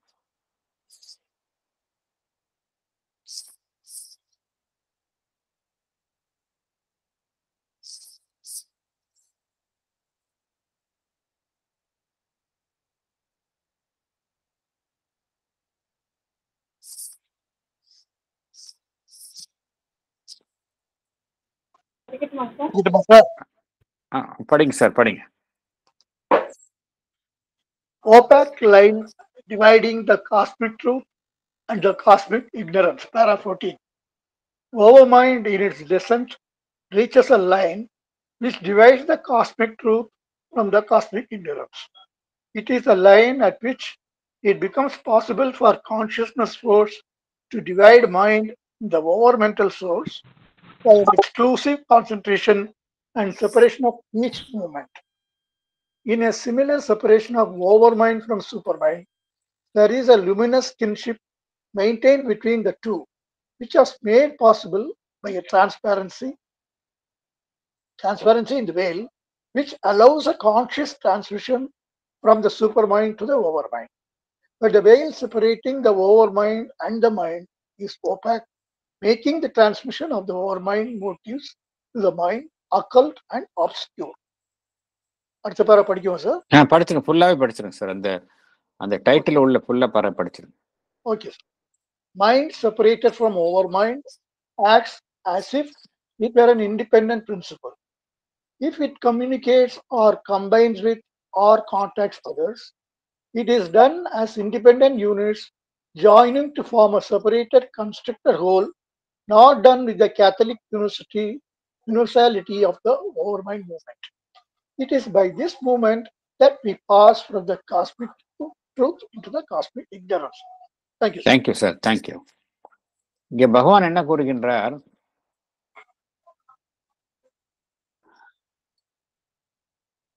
இந்த ஓவர் மைண்ட் லெவல் வரைக்கும் பார்த்தோம் அப்படின்னா காஸ்மிக் ட்ரூத் இருக்கு. காஸ்மிக் ட்ரூத்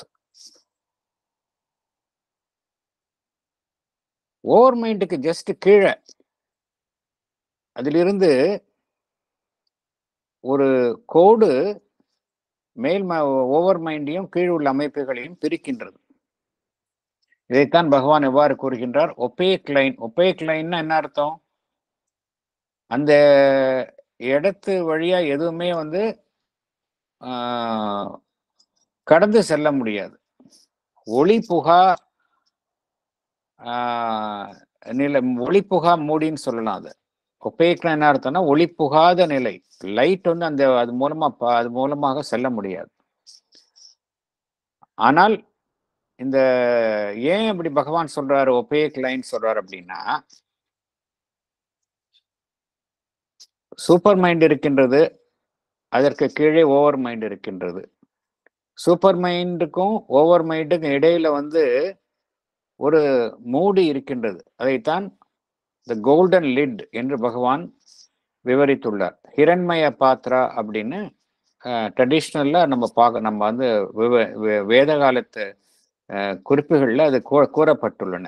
ஹிரண்மய பாத்ரா அப்படின்னு, the lid of the over mind அப்படின்னு. அது வந்து எப்படின்னா பொன்னிற ஒளி உடையது.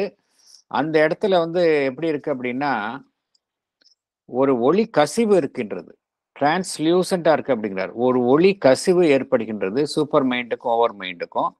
அதனால தான் அந்த ஓவர் மைண்ட் பார்த்தோம் அப்படின்னா அந்த சூப்பர் மைண்டினுடைய அம்சங்களை தன்னுள் ஓரளவு கொண்டதாக இருக்கின்றது. முழுமையாக கொண்டதாக இல்லாவிட்டாலும் ஓரளவு கொண்டதாக இருக்கின்றது. அதனால தான் ஓவர் மைண்டை வந்து பகவான் வந்து இன்ஃபீரியர் சூப்பர் மைண்ட் அப்படிங்கிறார். ஓவர் மைண்டுக்கு கீழே பார்த்தோம் அப்படின்னா அதில் கீழே உள்ள நம்ம நிலைகள், நம்ம இருக்கக்கூடிய மனம், இதுக்கு கீழே ஓவர் மைண்ட், அதற்கு கீழே உள்ள அமைப்புகளையும் ஒரு மூடி பிரிக்கின்றது. அந்த மூடி எப்படி இருக்கு அப்படின்னா ஒபேக், ஒளி புகாத வண்ணம் இருக்கின்றது. ஓவர் மைண்டுக்கு மேல் உள்ள மூடி வந்து ஒளி புகும் வண்ணம் நிலையில் இருக்கின்றது. ஒரு ஒளி கசிவு அங்கே ஏற்படுகின்றது. இங்க பார்த்தோம் அப்படின்னா கம்ப்ளீட்ல ஒபேக், கம்ப்ளீட்டா வந்து ஒளி புக முடியாது. அப்படின்னா என்ன அர்த்தம் அப்படின்னா அந்த இடம் வந்து கம்ப்ளீட்டா வந்து அதுலேருந்து கீழே வந்து டோட்டலி கட் ஆஃப் அந்த நிலையில் இருக்கின்றது.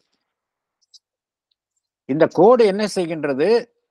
அந்த உண்மையையும் அறியாமையையும், இந்த காஸ்மிக் ட்ரூத் அப்படின்னா ஒன்னஸ், காஸ்மிக் இக்னோரன்ஸ் அப்படின்னா காஸ்மிக் ட்ரூத் அப்படின்னா என்ன அர்த்தம் அப்படின்னா அந்த ஒன்னஸ் தான் எல்லாம் அப்படிங்கிறது தான் cosmic truth. There is no division, oneness தான் அப்படின்னு. காஸ்மிக் இக்னோரன்ஸ் அப்படின்னா என்ன அர்த்தம் அப்படின்னா என்னவென்றால் பன்முக அமைப்புகள் பன்முக நிலையில் இருப்பது, தனித்தனியாக இருப்பது தான் உண்மை அப்படிங்கிற நிலையில அறியாமையில் இருப்பது, அதுதான் இக்னோரன்ஸ். தனித்தனியாக இருந்து கொண்டு நான் தனியாக இருப்பது தான் உண்மை, நான் தனியாக இருக்கின்றேன், இதுதான் உண்மை, நான் ஒருமையினுடைய அம்சம் அல்ல என்ற நிலையில் அறியாமையில் இருப்பது, இதுதான் காஸ்மிக் இக்னோரன்ஸ். இந்த காஸ்மிக் ட்ரூத்துக்கும் காஸ்மிக் இக்னோரன்ஸும் இடையில ஒரு கோடு இருக்கின்றது. அது ஒளிப்புகா கோடு அப்படிங்கிறாரு, ஒபேக் லைன் அப்படிங்கிறாரு. இந்த கோடு இருப்பதனால்தான் இதெல்லாம் வந்து சிருஷ்டியில ஒரு அவசியத்திற்காக ஏற்படுத்தப்பட்டுள்ளது. அதுதான் பகவான் கூறுகின்றார். இது இருப்பதனால்தான் அந்த சித் சக்தி என்ன செய்கின்றது?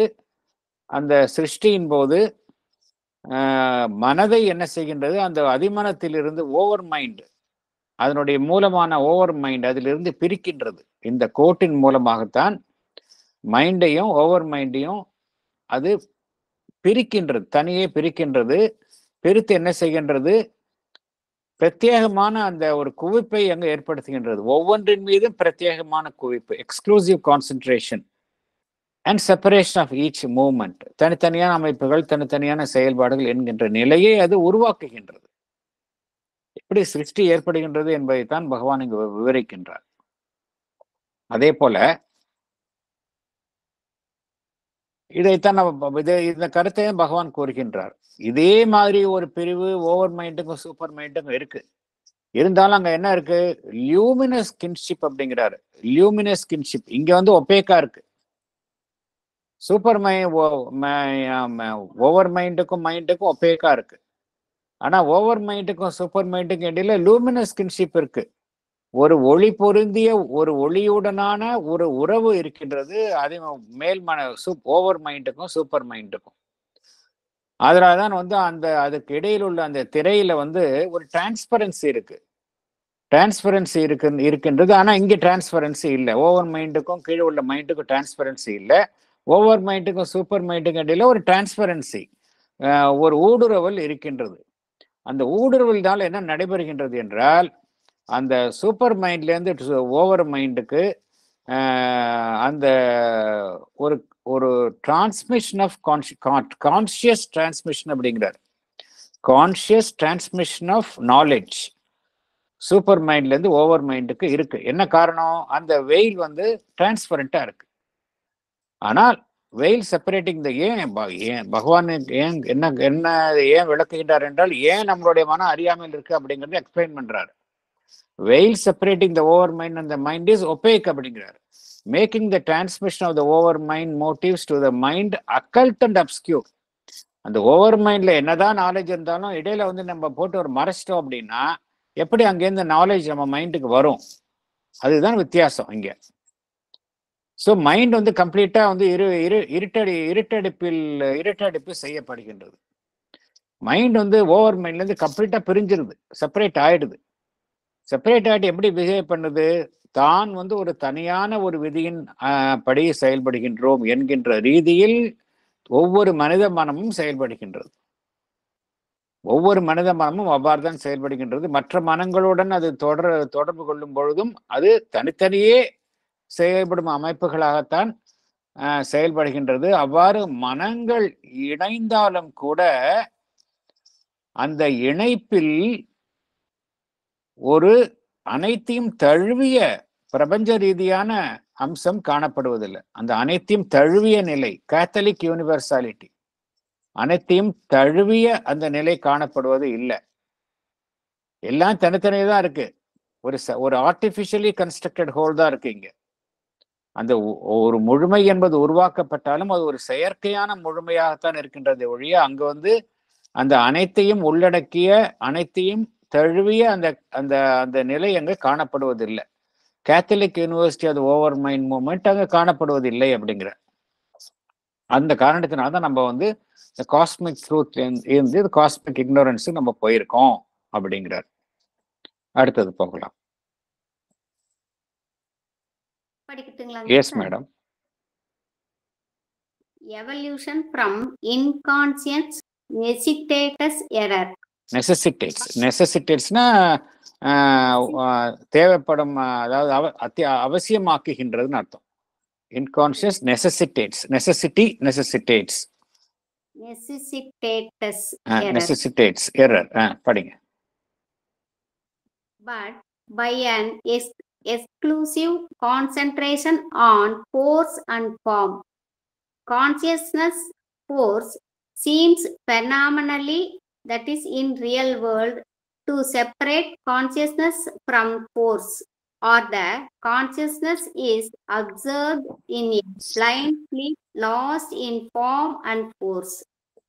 The consciousness has to struggle back to itself by a fragmentary evolution, which necessitates error and makes falsehood inevitable. They are the unavoidable truths of a world born out of inconscience. Thank you. பிழைகள் என்ன காரணத்தினால வருகின்றன? இப்போ நம்ம பார்த்தோம், நம்ம வந்து இந்த புக் 2லயே பார்க்குறோம். Separative knowledge and knowledge by ignorance, knowledge by identity அப்படிங்கிறத பார்க்குறோம். செப்பரேட்டிவ் நாலேஜ் அப்படிங்கிறத நம்ம இருக்கக்கூடிய நிலை. அங்கே எல்லாமே என்னதான் பெஸ்ட்டாக இருந்தாலும், என்னதான் நிறைய இருந்தாலும் அது வந்து இட் இஸ் பிழைக்கு உட்பட்டதாக இருக்கின்றது அப்படிங்கிறத நம்ம பார்க்குறோம். எப்படி அந்த பிழை என்பது மனிதனுடைய செயல்பாடுகளில் உருவாகின்றது அப்படிங்கிறது தான் பகவான் விளக்குகின்றார். பிழை அப்படிங்கிறது எப்படி உருவாகின்றது அப்படிங்கிறார். என்ன காரணம் அப்படின்னா, நம்ம எதிலிருந்து வர்றோம் அப்படின்னா அந்த இன்கான்சியன்ஸ்லேருந்து தான் நம்ம வர்றோம்.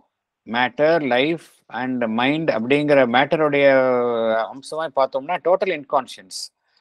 அந்த இன்கான்சியன்ஸ்லேருந்து வர்றதுனால என்ன நடைபெறுகின்றது என்றால், இந்த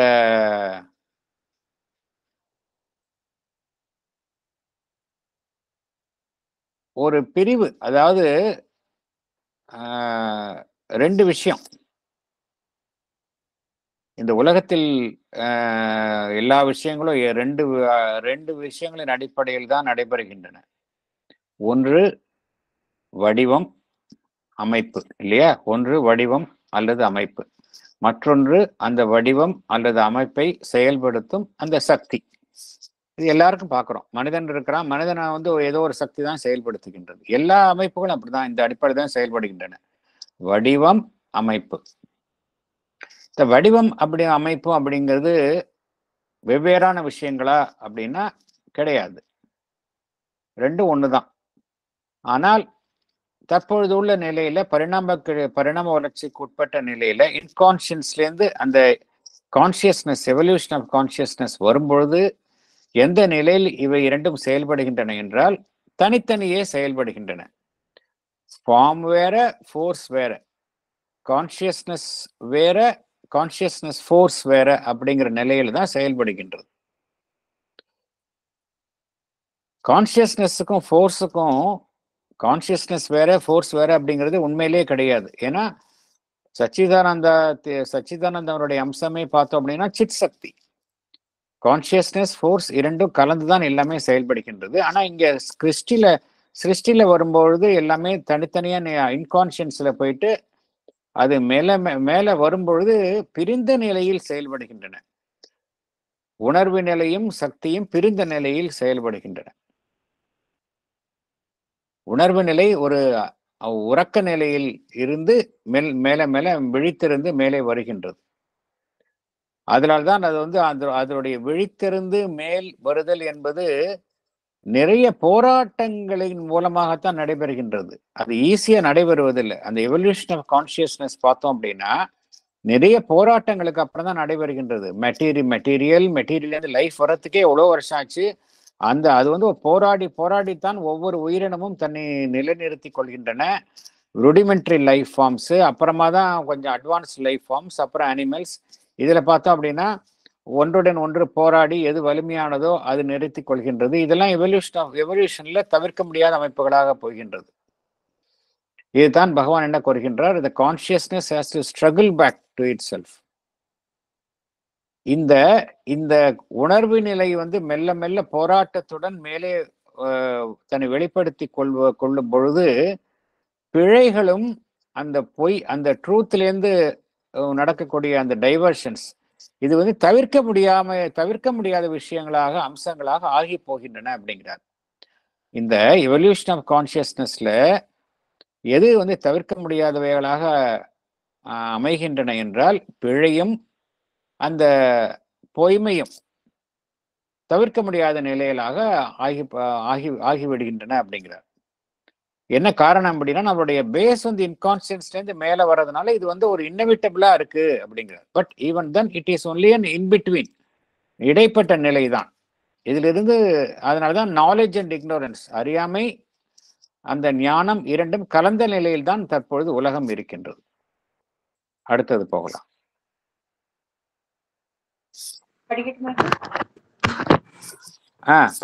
படிங்க. Of Satchit Ananda would be a contradiction. In our lower triple world, there is the overwhelming law of each force working out its own possibilities. Here, all beings in the evolution are not possibly responsive to the psychic element within them or to the supermind underlying nature's operations. Therefore, a pure experience of truth, knowledge, delight, imperishable existence would be in this world a contradiction of the truth of things. The following are the inevitable, first imprinted characters, though not the sole possibility of our evolutionary existence. Emergence of forces of darkness. These forces are driven to maintain the ignorance by which they live, an ignorant struggle to know, which can create falsehood and error, an ignorant struggle to live causing wrong and evil, an egoistic struggle to enjoy, which causes fragmentary joys and pains and suffering. Thank you, sir. Thank you.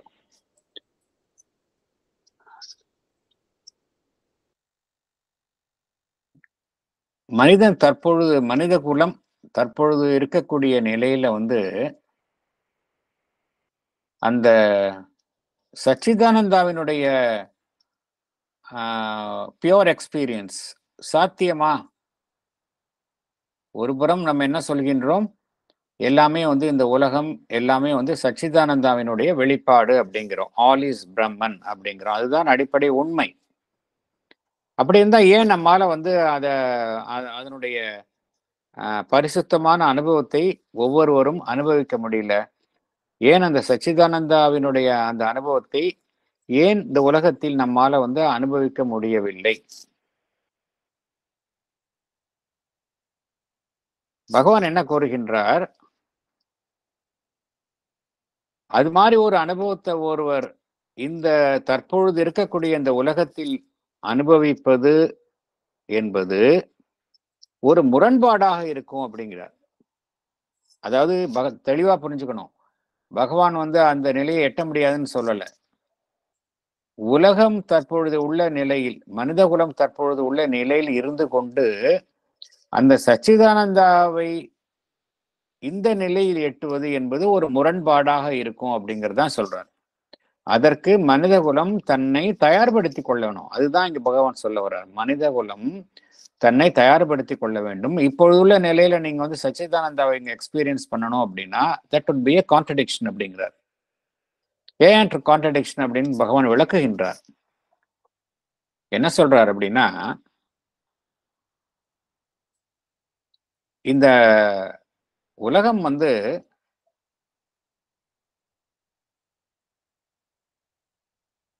இந்த உலகம் பார்த்தோம் அப்படின்னா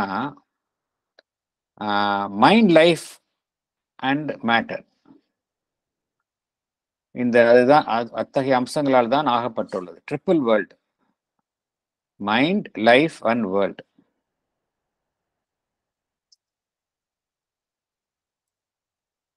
இங்க பார்த்தோம் அப்படின்னா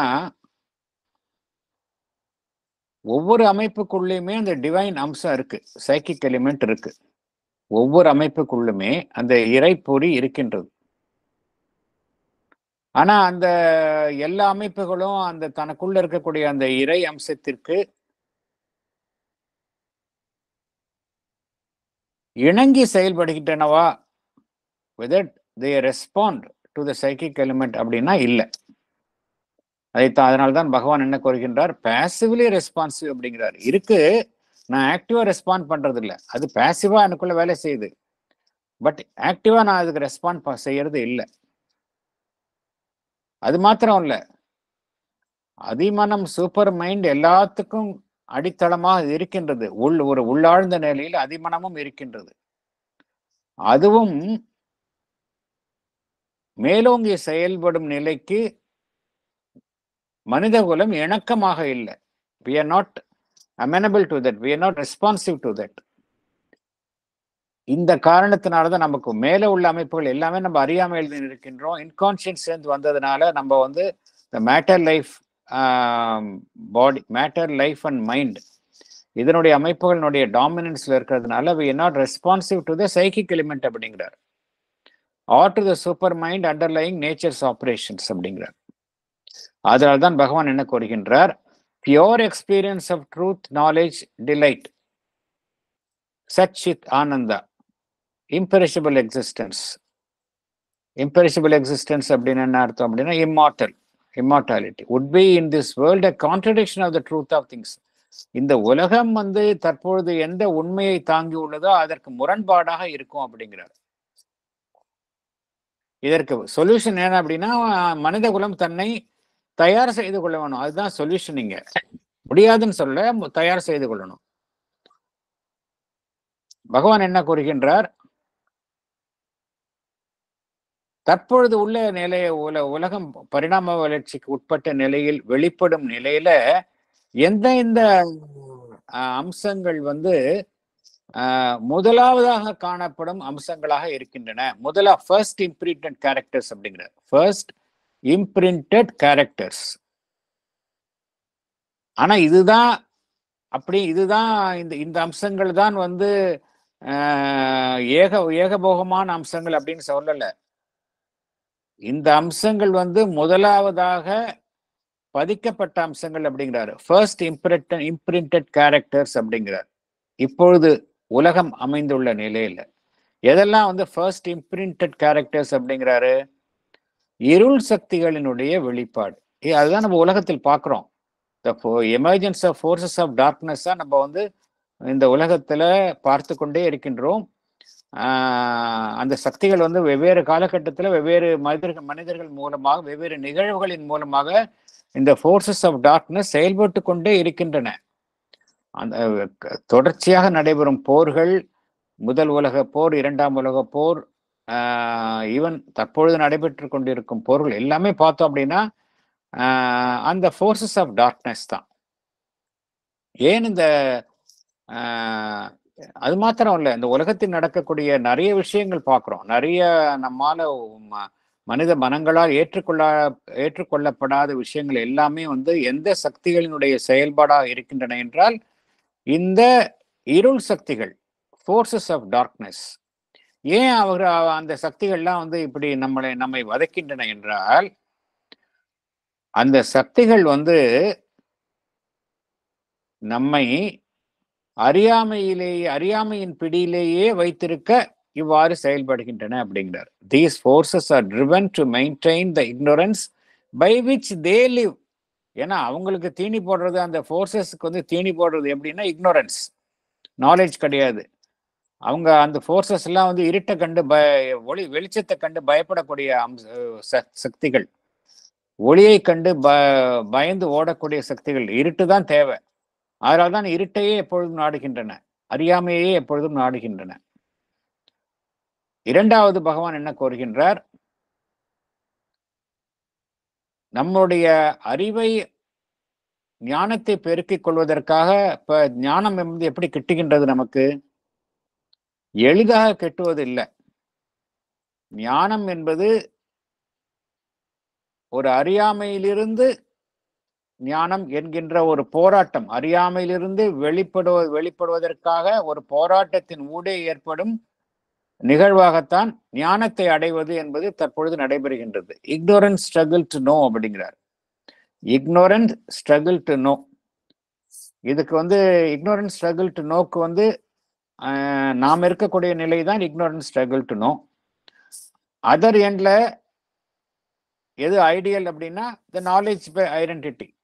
knowledge by identity அப்படின்னா அனைத்தையும் அறிந்து தனதாகவே அறிந்து இருத்தல். அது அதர் எக்ஸ்ட்ரீம். அது நாலேஜ் ஆஃப் ஒன்னஸ் அங்க வரும்போது அப்படி இருக்கு. நாம் இருக்கக்கூடிய நிலையில இக்னோரன்ஸ் ஸ்ட்ரகிள் டு நோ அப்படிதான் நமக்கு எல்லாருக்குமே இருக்கு. அந்த இக்னோரன்ஸ் ஸ்ட்ரகிள் டு நோ என்ன நடைபெறுகின்றது? நமக்குள் பொய்மையை உருவாக்குகின்றது, பிழையை உருவாக்குகின்றது அப்படிங்கிறார்.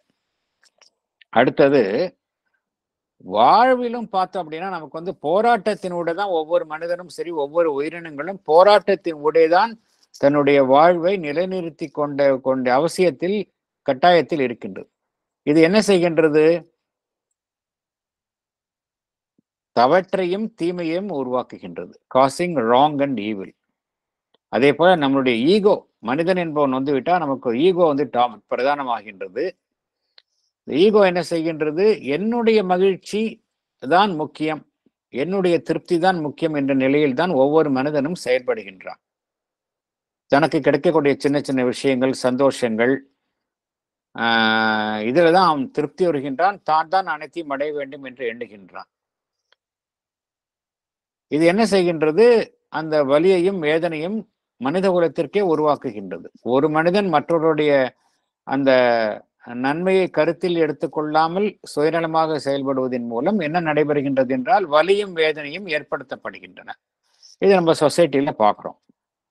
அடுத்தது, இறுதியாக பகவான் எப்படி இந்த நிலையில தெய்வ விதிகள் எப்படி வெளிப்படுகின்றன அப்படிங்கிறதா இறுதியா சொல்றார். எப்படி நம்ம அதுக்காக இந்த நிலையில இருந்துருமா உலகத்திற்கு வந்து விடிவு காலமே கிடையாதா என்றால் இல்லை. இதன் இவ்வளவு இருந்தும் கூட இந்த டிவைன் பிரின்சிபிள்ஸ், இறை விதிகள் வெளிப்படும். அந்த ரீதியில பகவான் விளக்குகின்றார். அது கடைசி இதுக்கு போகலாம். யார் படிக்கிறீங்க கடைசி இது? சார் படிக்கிறீங்க? சார் நீங்க படிங்க சார். தனசேகரன் சார் படிங்க. மேடம் நான் படிக்கிறேன். அப்படியே ஃபுல்லா படிச்சிருங்க. அது எல்லாம் ஒரே கருத்து தான். Okay sir. Emergence of divine principles. The emergence of divine principles can be achieved with ease by two things. One, the overmind in the descent towards material creation has originated modifications of itself, especially the plane of intuition. Intuition in penetrative lightning flashes lights of the stretches of the dark regions in our consciousness. This can be in the concealed truth of things nearer to our understanding. in order to make ourselves more receptive to such interventions from above or above, we still have to begin to enlarge ourselves, aligning ourselves with the higher ranges.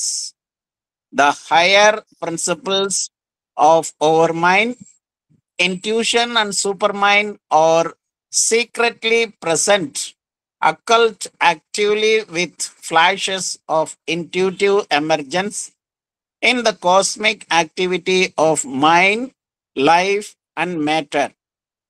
Their action is concealed behind them. As life and matter have been released in matter, so too from life and mind, these greater powers of the concealed guarded over mental and supramental powers must emerge from the involution. Their supreme light must descend into us from above. This is the second thing that would facilitate the emergence of divine powers.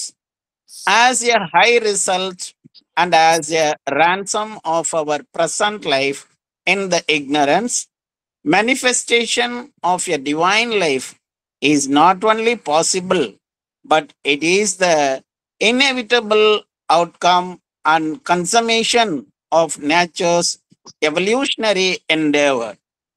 Thank you, sir. End of thank you book 1. Thank you. So பகவான் வந்து ரொம்ப பியூட்டிஃபுல்லா ஒரு optimistic நோட்ல book 1 அதை முடிக்கிறார். இவ்வளவுலாம் விஷயம்லாம் பார்த்தோம். எப்படி அந்த இறை விதிகள் தற்பொழுது உள்ள மனித குலம் இருக்கக்கூடிய நிலையில எப்படி அதிலிருந்து வெளிப்படும் அப்படிங்கறத பத்தி தான் இங்க விளக்குகின்றார். 2 விஷயங்களை சொல்றார். 2 விஷயங்களின் மூலமாக இது சாத்தியம் என்று பகவான் குறிப்பிடுகின்றார். ஏதோ நமக்கு அப்பாற்பட்ட நிலையில இல்ல, ஒவ்வொரு மனிதனுக்கும் சாத்தியம் அப்படிங்கிறார். மனிதனுக்கு நம்பிக்கை அளிக்கும் வகையில் தான் பகவான் கூறுகின்றார் சாத்தியம் அப்படிங்கிறார். ஒவ்வொரு மனிதருக்கும் சாத்தியம் அப்படிங்கிறார். என்ன சொல்றார் அப்படின்னா,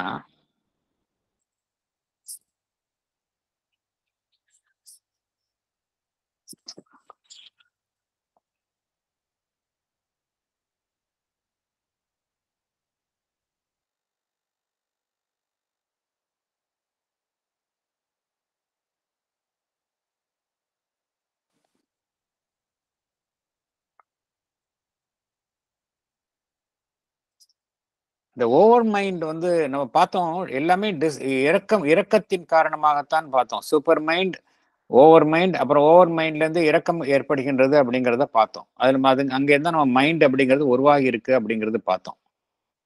இதுல என்ன நடைபெறுகின்றது, ஓவர் மைண்ட் வந்து ஓவர் மைண்ட்ல வந்து ஓவர் மைண்டா இப்ப நமக்கு இல்லை. இப்ப நம்ம எல்லாம் ஓவர் மைண்ட்ல இல்லை, மென்டல் லெவல்ல இருக்கும்.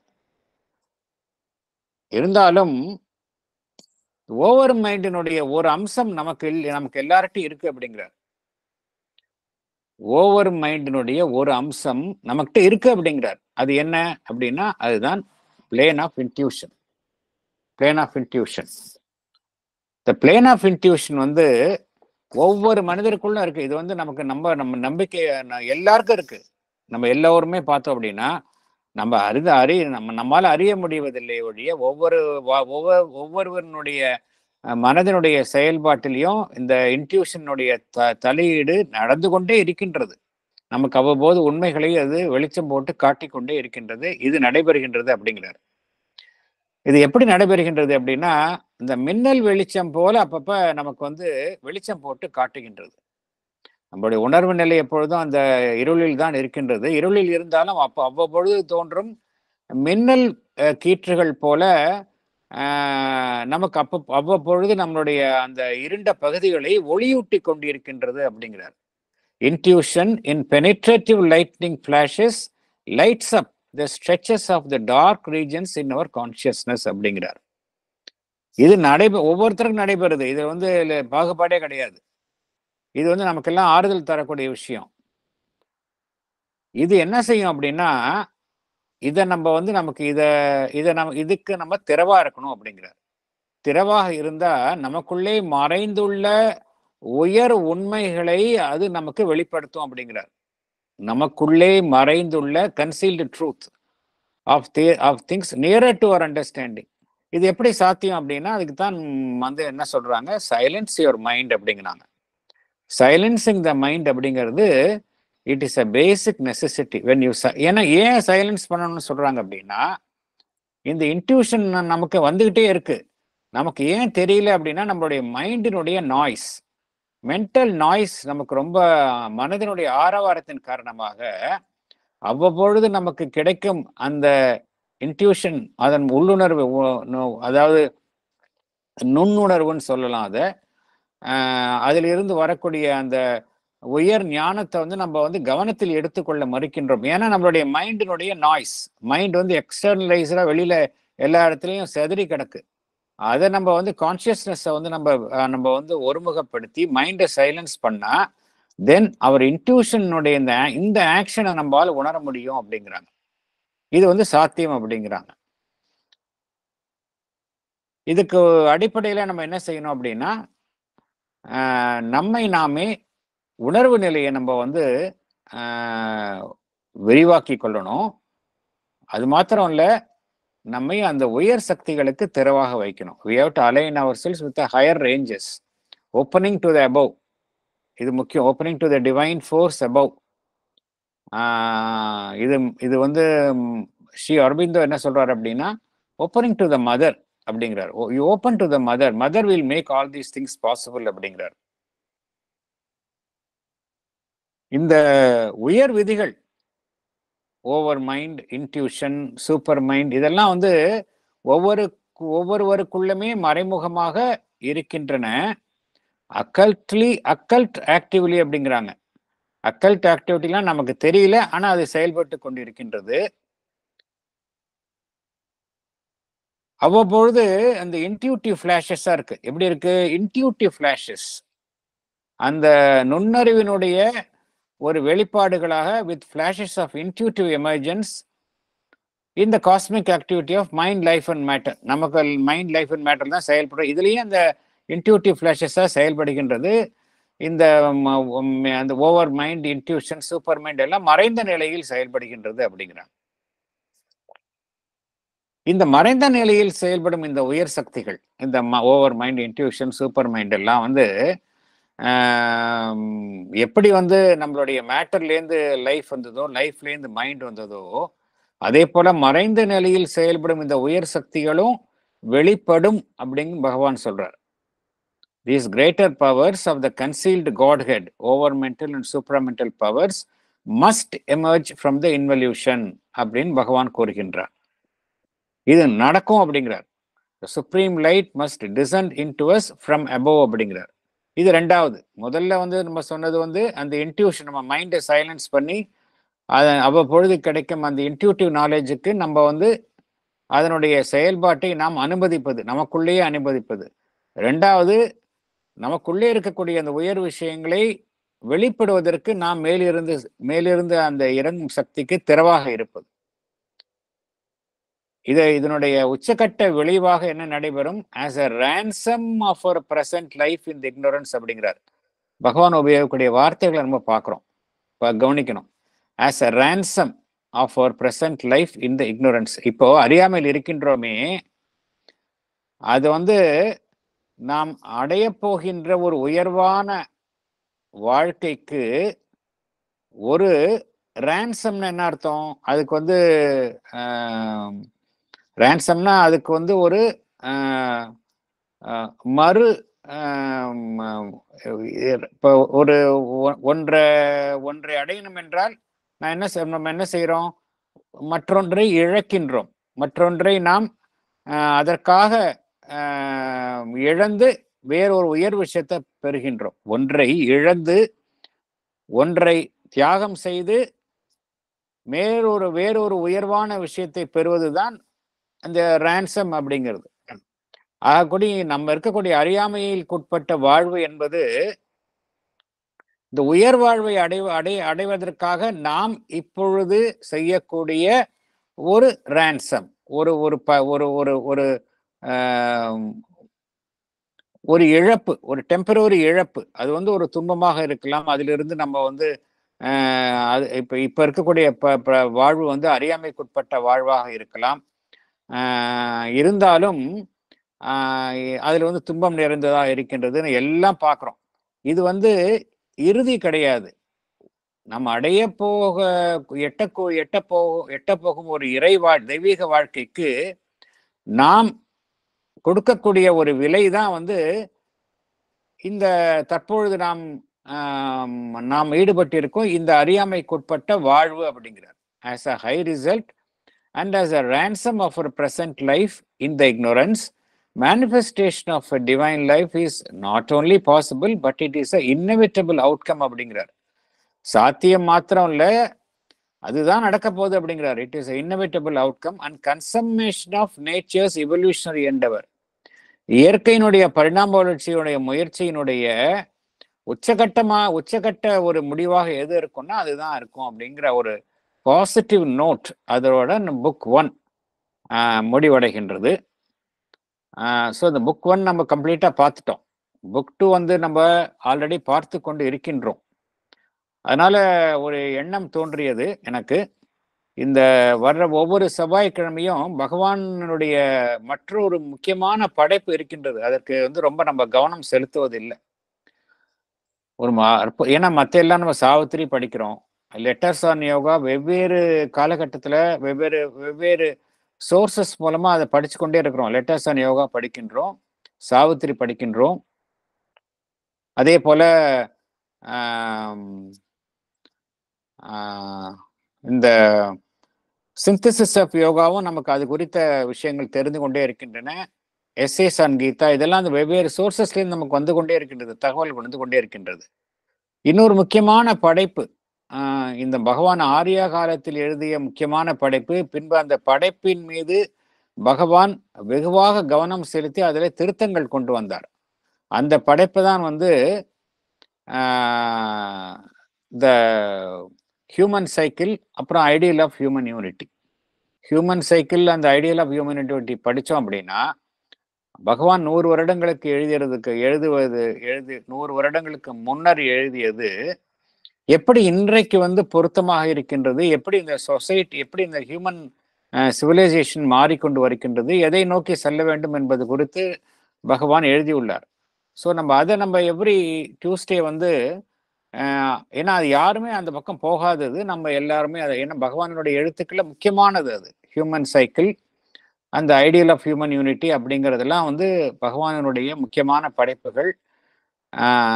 அது வந்து ஏன் முக்கியம் அப்படின்னா நம்மால வந்து ரிலேட் பண்ணிக்க முடியும். இப்பொழுது நம்ம இருக்கக்கூடிய சமுதாயம், நாடுகள், உலகம் எந்த அளவில் இருக்கின்றது, எந்தெந்த பிரச்சனைகளை எதிர்கொள்கின்றது என்பதை பற்றி இதற்கெல்லாம் வந்து சொல்யூஷன் வந்து அப்பவே கூறியிருக்கின்றார். நம்மால ரிலேட் பண்ணிக்க முடியும். அது வந்து இவ்வளோ ஹெவியா இருக்காது, லைஃப் டிவைன் மாதிரியோ சாவித்திரி மாதிரியோ ஹெவியா இருக்காது. அது கொஞ்சம் லைட்டா தான் இருக்கும். அதனால அதில் கவனம் செலுத்தலாம் அப்படின்னு எனக்கு ஒரு எண்ணம் தோன்றியது. Yes madam, Thilagavathi madam. இப்போ கொஞ்ச நாளைக்கு முன்னாடி ஒரு சார் வந்து, எனக்கு பேர் ஞாபகம் இல்லை சார், இந்த ஹியூமன் சைக்கிள் இதை பத்தி ஒரு ஆமா ஆமா ஆமா ஆமா ஆமா ஆமா ஆமா நம்மளுடைய இதுல பேசினாரு அவரு. அப்பன்னு எனக்கு ஒன்றும் புரிஞ்சுக்க முடியல. 2 தடவை கேட்டு பார்த்தேன், ஒன்றும் சரியா கேட்ச் பண்ண முடியல. அப்ப நினைச்சேன் சார் தேவ்தீப் கங்குலி அப்படின்னு நம்முடைய 17th ஏப்ரல் சீனிவாசங்க மெமோரியல் லெக்சர் அவர் பேசினார். தேவ்தீப் கங்குலி அப்படின்னு இதைத்தான் பேசினார் அவர். Ideal of humanity, human cycle. அதுல வந்து என்ன ஹியூமன் இன்னைக்கு இருக்கிற இதுக்கு என்ன சொல்யூஷன் அப்படிங்கறது பகவான் அப்பொழுதே கோரியுள்ளார். அதுல அது மாத்திரம் இல்ல, அதுல நிறைய விஷயங்களை சொல்றாரு. நம்மால வந்து அந்த நாலேஜ் நம்ம வேற எங்கேயும் கிடைக்காது, உலகத்திலேயே கிடைக்காத நாலேஜ் எல்லாம் அப்படியே சேர்த்து சொல்றாரு. உலகத்தை பொறுத்திய நாலேஜ சொல்றாரு அவரு. அப்ப நினைச்சேன் சார், இந்த மாதிரி பாருங்க, மதர் வந்து என்னுடைய ஆசை வந்து நிறைவேற்றி இருக்கிறார்.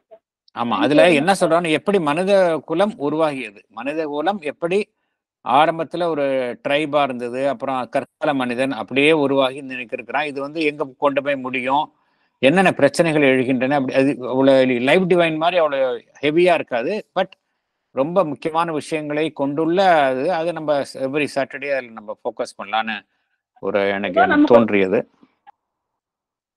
Yes madam.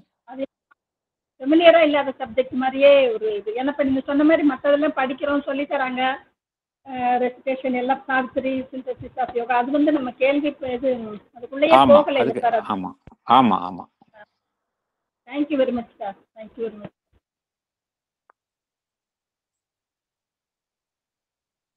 வேற ஏதாவது கருத்துக்கள் இருந்தால் பகிர்ந்து கொள்ளலாம்.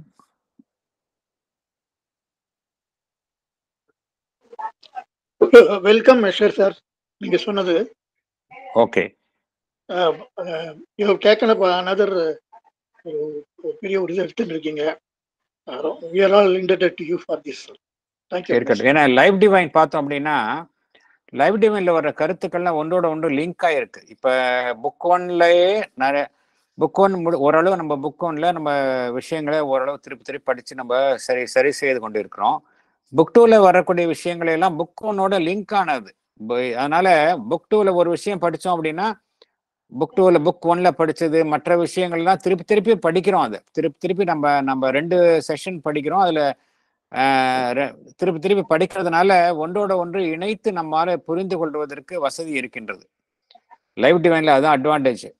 அந்த கருத்துக்கள் மீண்டும் மீண்டும் வருவதனால நம்ம நன்றாக புரிந்து கொள்வதற்கு அங்க வந்து ஆப்பர்ச்சுனிட்டிஸ் பகவான் கொடுத்து கொண்டே வர்றார். அதனால 2 செஷன்ஸ் போதும். இந்த லைவ் டியூஸ்டே வந்து நம்ம வந்து இந்த ஹியூமன் சைக்கிள் எடுக்கலாம் அப்படின்னு ஒரு பிளான் வந்தது எனக்கு. Yes madam. இந்த பாலுன்னு அவர் வந்து ஹியூமன் சைக்கிள் தமிழ்ல மொழிபெயர்த்து இருந்தாரு சார். ஆமா, மனித சக்கரம் பண்ணிருக்கிறாரு அவர். அந்த யாருன்னு NV பாலு அப்படின்னு அவர் இல்லை. NV பாலு, ஆமாங்க சார். ஆமா, அவர் தமிழ்லயும் மொழிபெயர்த்திருக்காரு. நான் பார்த்தேன், அந்த புக்கை நான் பார்த்திருக்கேன். ஆமாங்க சார். சப்தால கிடைச்சது முதல்ல, இப்ப தெரியும். Okay okay.